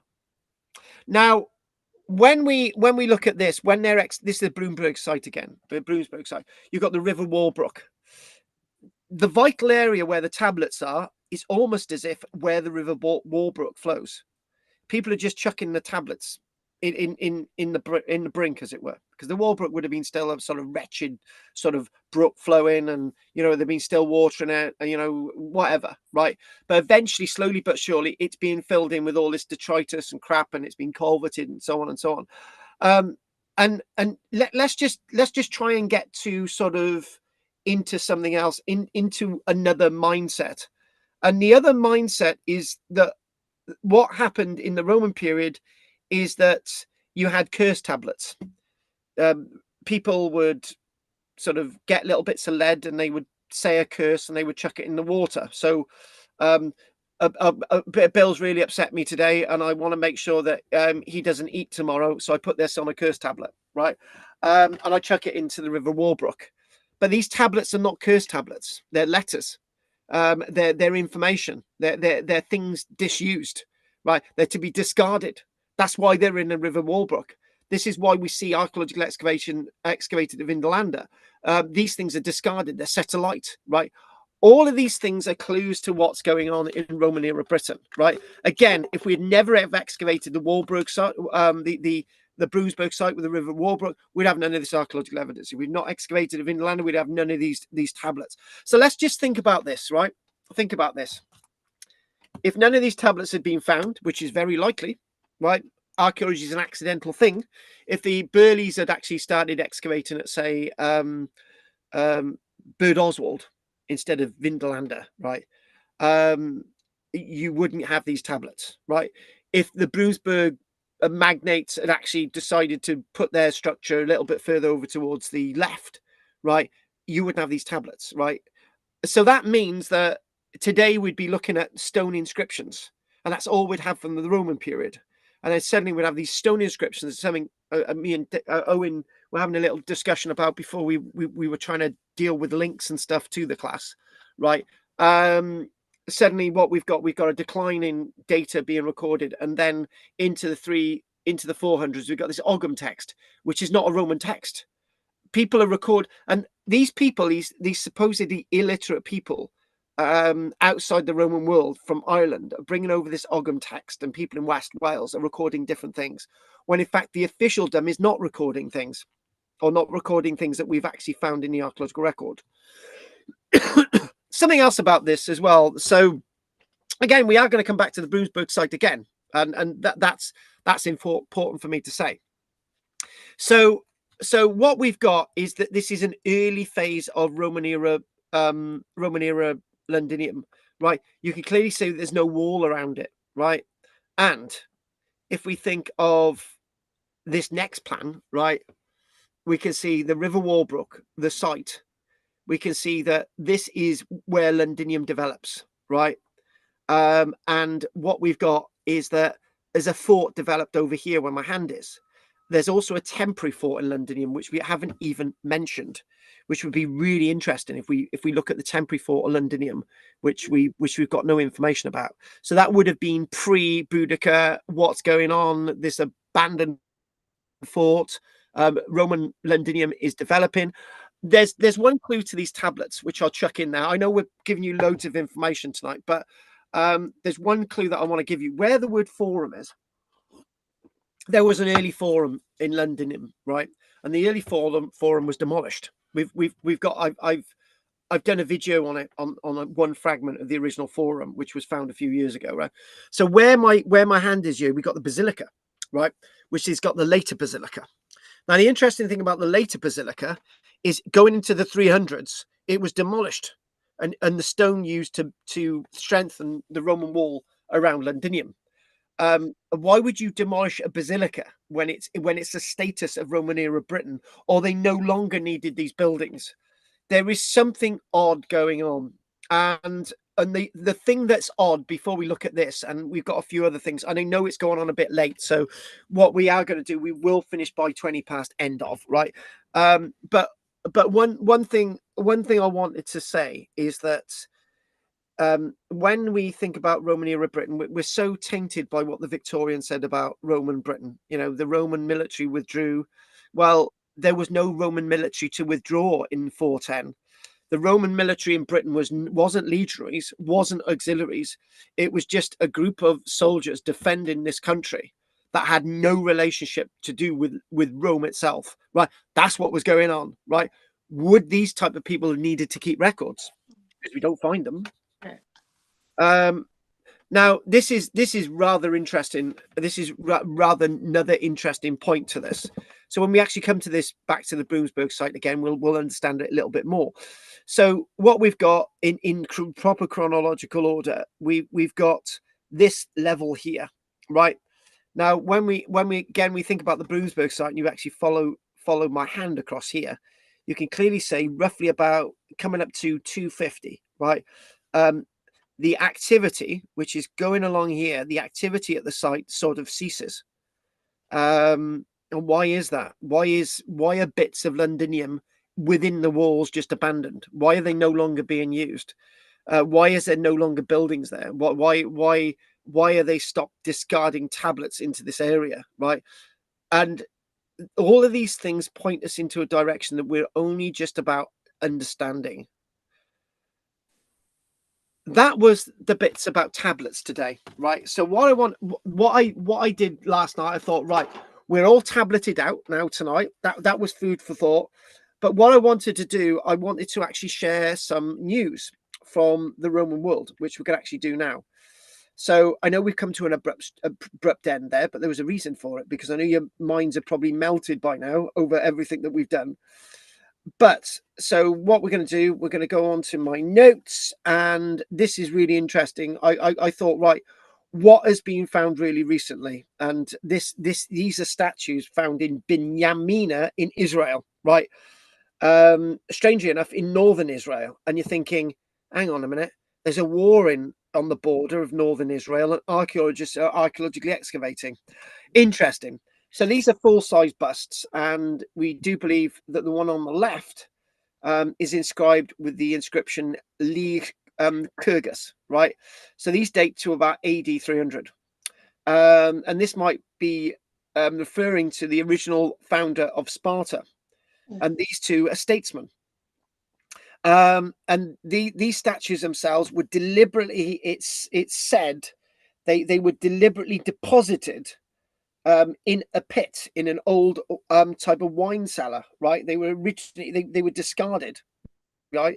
In a wine collection pit. So I don't know how you collect wine in a wine collection pit, but I'm sure somebody will explain that to me.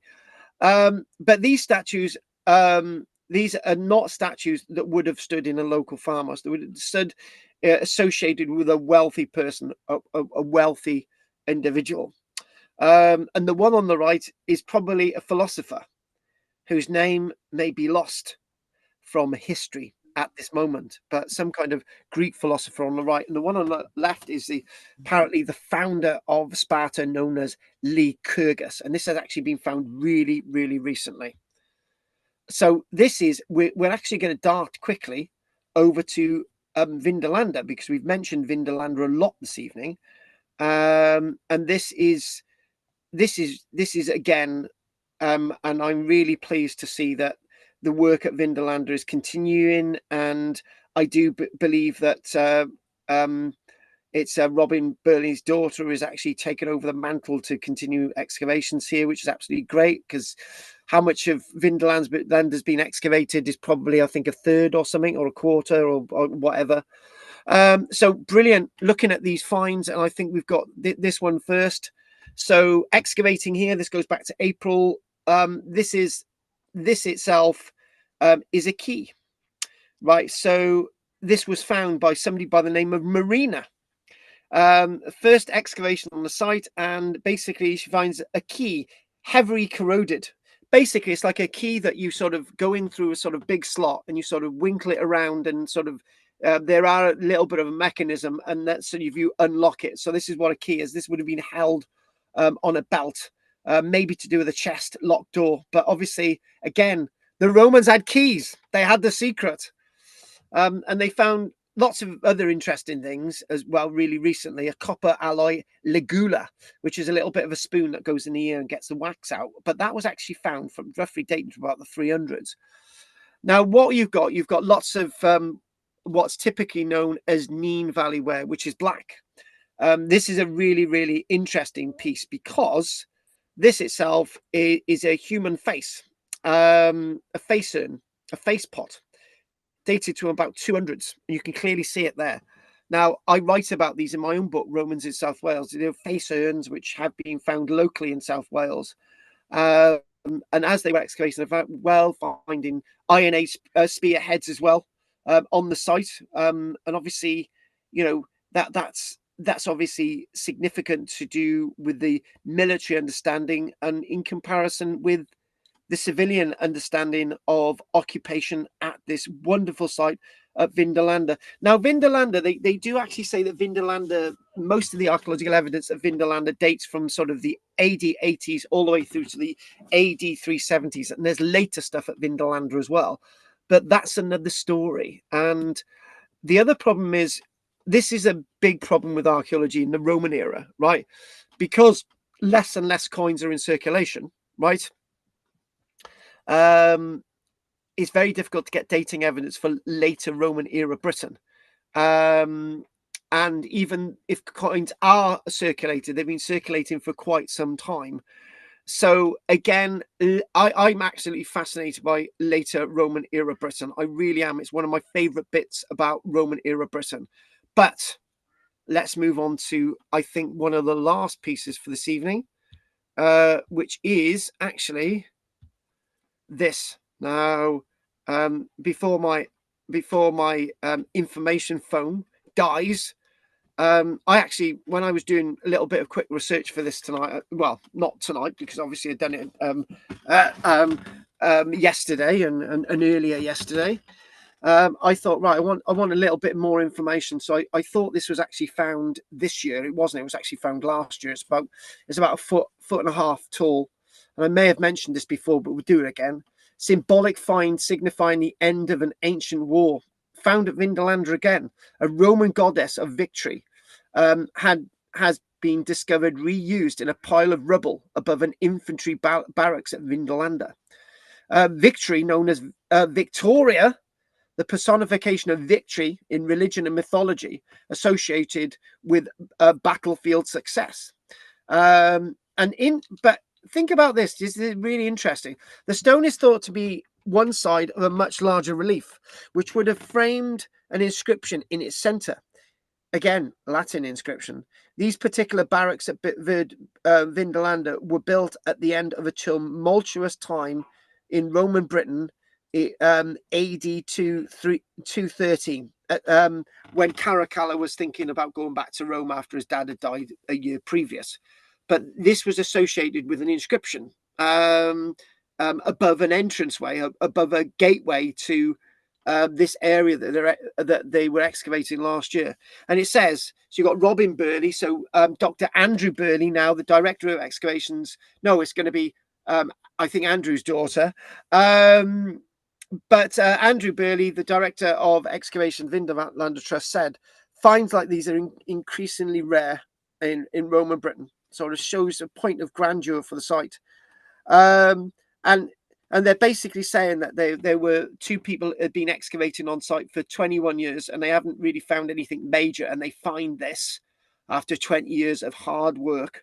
And there's Barbara Burley as well, saying it is highly likely that this stone would have been originally brightly painted. And I do believe this is now on display in the Vindolanda Trust. And I think that is everything tonight. So obviously back to this plan. Oh, there was one last thing. This is the end of the end tonight. So what is interesting about this plan, right, is one piece of information that we have been, as you can see, that most of the tablets have been found associated with the River Walbrook. If you look around the site, there ain't many tablets being found in other zones around the site, right? Other than this area. Remember, this is the River Walbrook as well, right? But most of the tablets are being found in this area, right? And there's got to be a reason for that, but we don't have the answers. I do. Bill, give us the answer quickly. Right.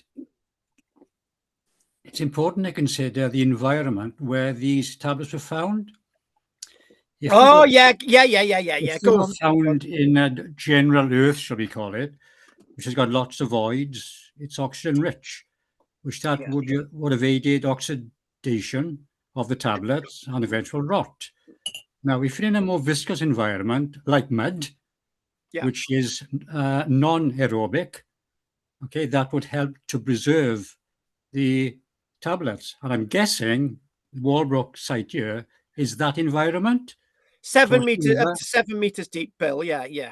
So I think it'd be interesting to know actually where all these tablets were found throughout the UK. You know exactly what the environment, the local environment, where they were buried and found actually. So I think it's a key factor to think of as well.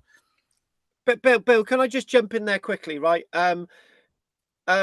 When I went first to York with my granddad Nobber, right, which would have been 1988, we stayed at the youth hostel, right, and I went over to the South Bank.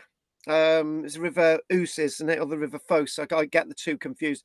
In York, went on the South Bank, and basically they had some excavations, and you could see Roman stuff there, and you could see sort of later stuff, right?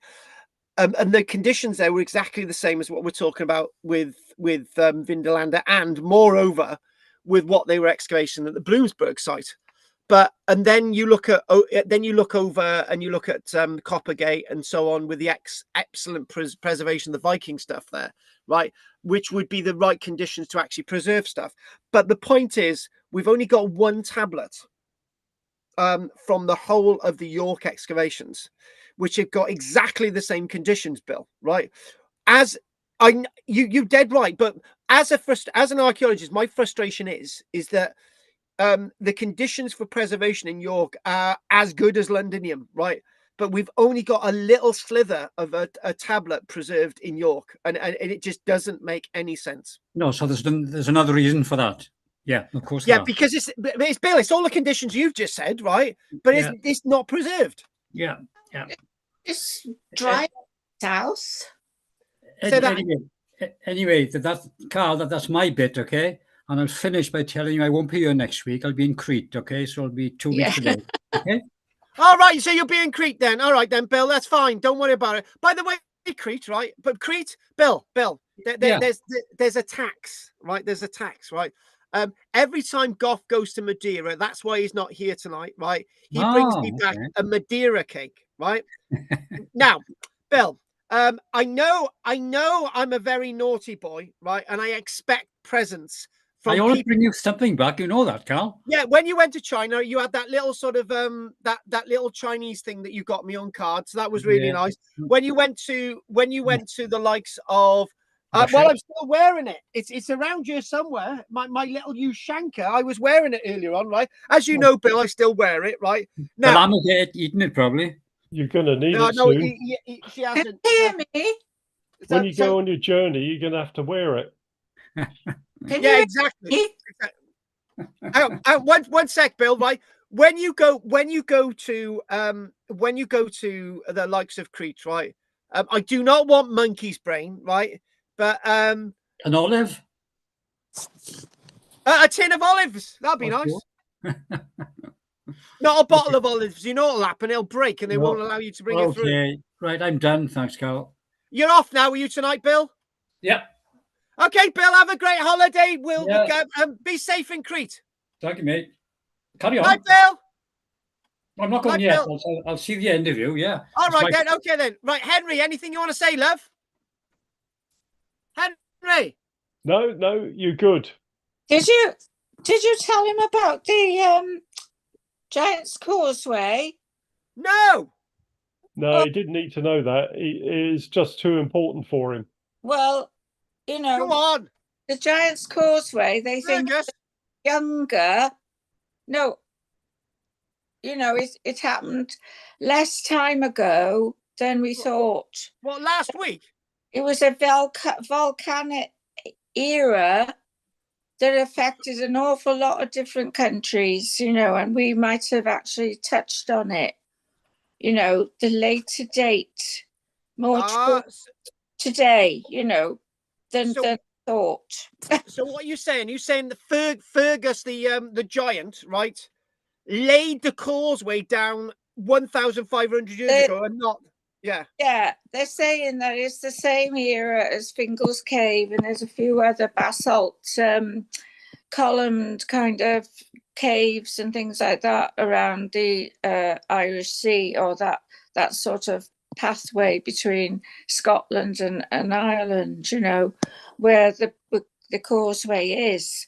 So, I mean, I don't know what difference it's going to make to anyone, but I think, you know, it's not as old as they thought. Well, more interestingly, there's pubs to go to, which are very interesting. Sorry? Oh, fuck. They've got what?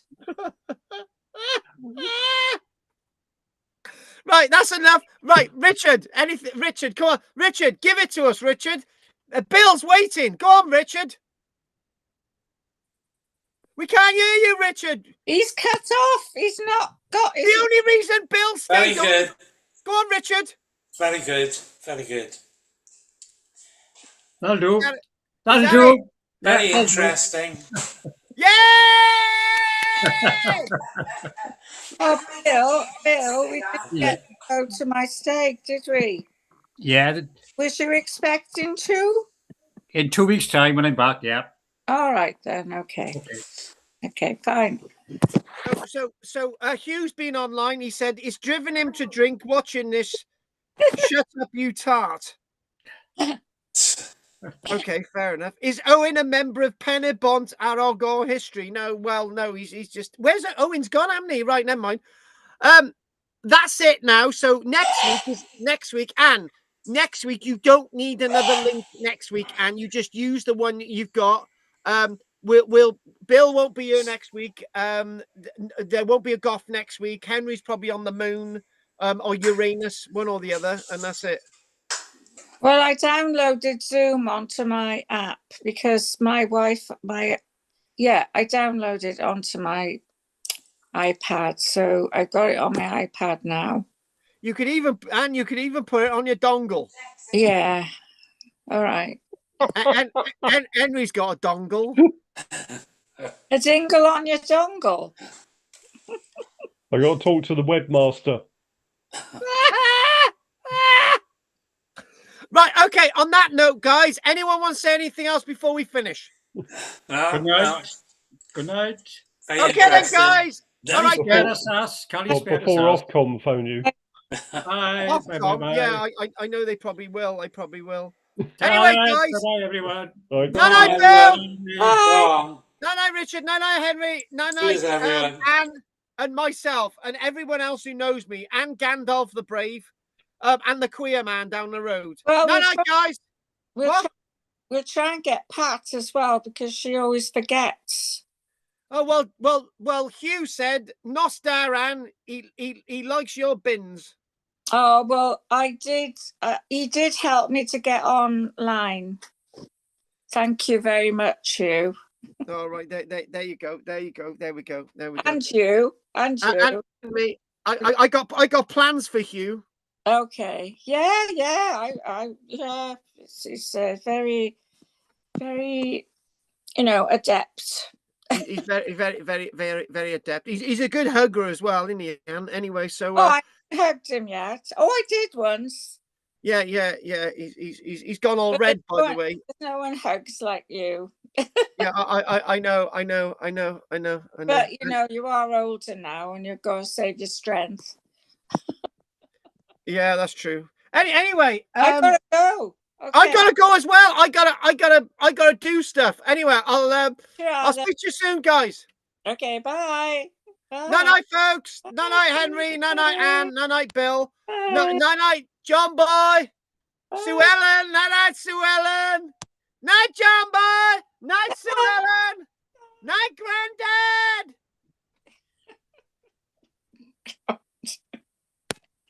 Oh God, I can't turn it off. Yeah. I think you should before it gets a bit weird. I don't think there was anything else. No, I gotta go. I gotta play with my sheep. I gotta go now. Oh. Yeah. All right then. Night, folks. Ta-ra then. Night. Bye. Night. Oh, Bye. God. Bye. I've been driven to drink. Still hasn't gone. I gotta start smoking weed. My mind might be a bit better then. You're still online. Oh, yeah, you're still online. Yeah, and so are you silly. Why can't I get off? Oh God! Christ Almighty! Well, it's nothing to do with Oh my bloody God! You're still there! What am I gonna do? Phone somebody to get you off the bloody internet. How do I get off? Oh, I know. Yeah. Oh God. No, I'm still. Well, I know you are. Oh God, I can't. Oh God, I can't handle this anymore. I can't think. Oh, I can't do anything, right? I know. Just turn the bloody thing off. Oh, that's good. I'll tell you what you need to do. I need to sit in a dark room. Yeah, that's one thing. What you need to do is do a compilation of all the outtakes. Oh, no. And put them up as a video. Oh no, that'd just be bad. Yeah, but could you imagine the subscribers you'd get? Flipping heck, it would just be like you get this on a Tuesday and a Wednesday. Oh my God, this is amazing. Yep. Could you imagine the crowd you could draw? Yeah, and what type of crowd would that be? Well, yeah, that is debatable, but I would grant you. There'd be even more nutters than we are.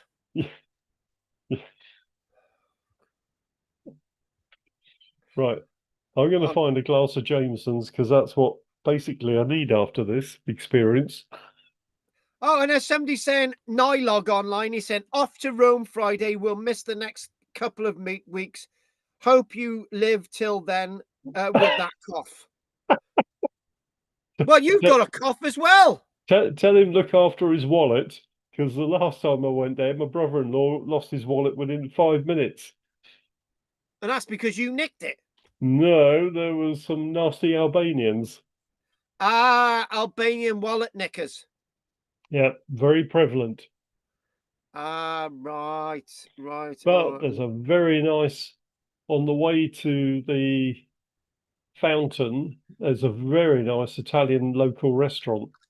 Well worth visiting. Is that the Trevi fountain? Yeah, on the Trevi fountain. As you go to the Trevi fountain, there's a little street on the left-hand side.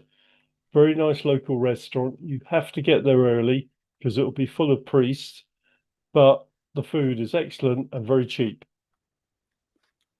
And the wine, I'd highly recommend for those who indulge.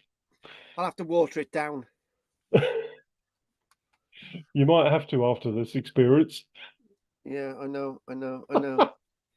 And Nylog is going to Rome. I'm going to say, try and get some photographs that I wouldn't normally get. Good. I wouldn't have said that. Yeah, I know. Have you seen the postcards I'm sending out now?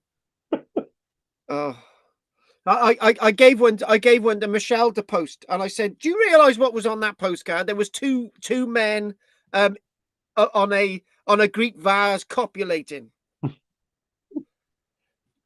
She said, "You told me." Yeah, well, you didn't look at the postcard, did you? Anyway, I'm gonna dash. I'll speak to you soon. Yeah, I might be back next week. We'll have to see which part of the world I might be in. Yeah, well, the way it's going. It won't be where you are. Yeah. Right.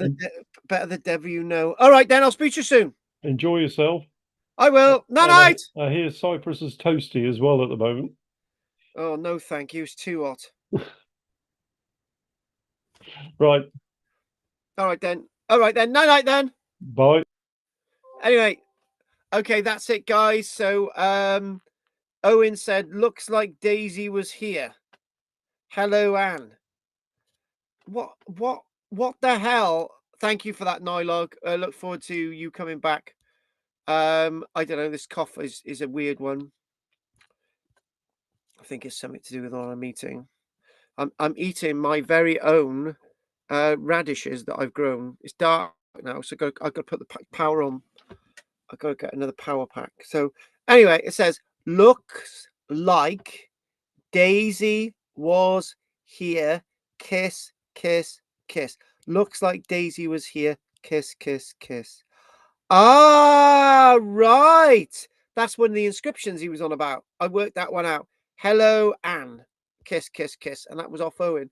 Anyway, Nostalgia, Gwalochieto, night, folks. And we managed to get there eventually. Very, very late tonight, 9:33. Keep watching, and I'll speak to you soon. I'm doing more and more lives here and there whilst I'm wandering about. And get people on my channel watching, sharing. Nostalgia, Gwalochieto, Nosta. Dun, dun, dun, dun, dun. 1, 2, 3, 4, 5, 6, 7, 8, 9, 10, 11, 12, 13, 14, 15, 16, 17, 18, 19, 20. Okay. Nostalgia. Night, folks. Night. You be good. And anyone who wants a copy of the Sig Pillar, put in the comment box down below, and we'll get you in one in the post if anyone's interested. Don't forget to like and subscribe. Anyone who joins the channel tonight, we'll get you a copy of an old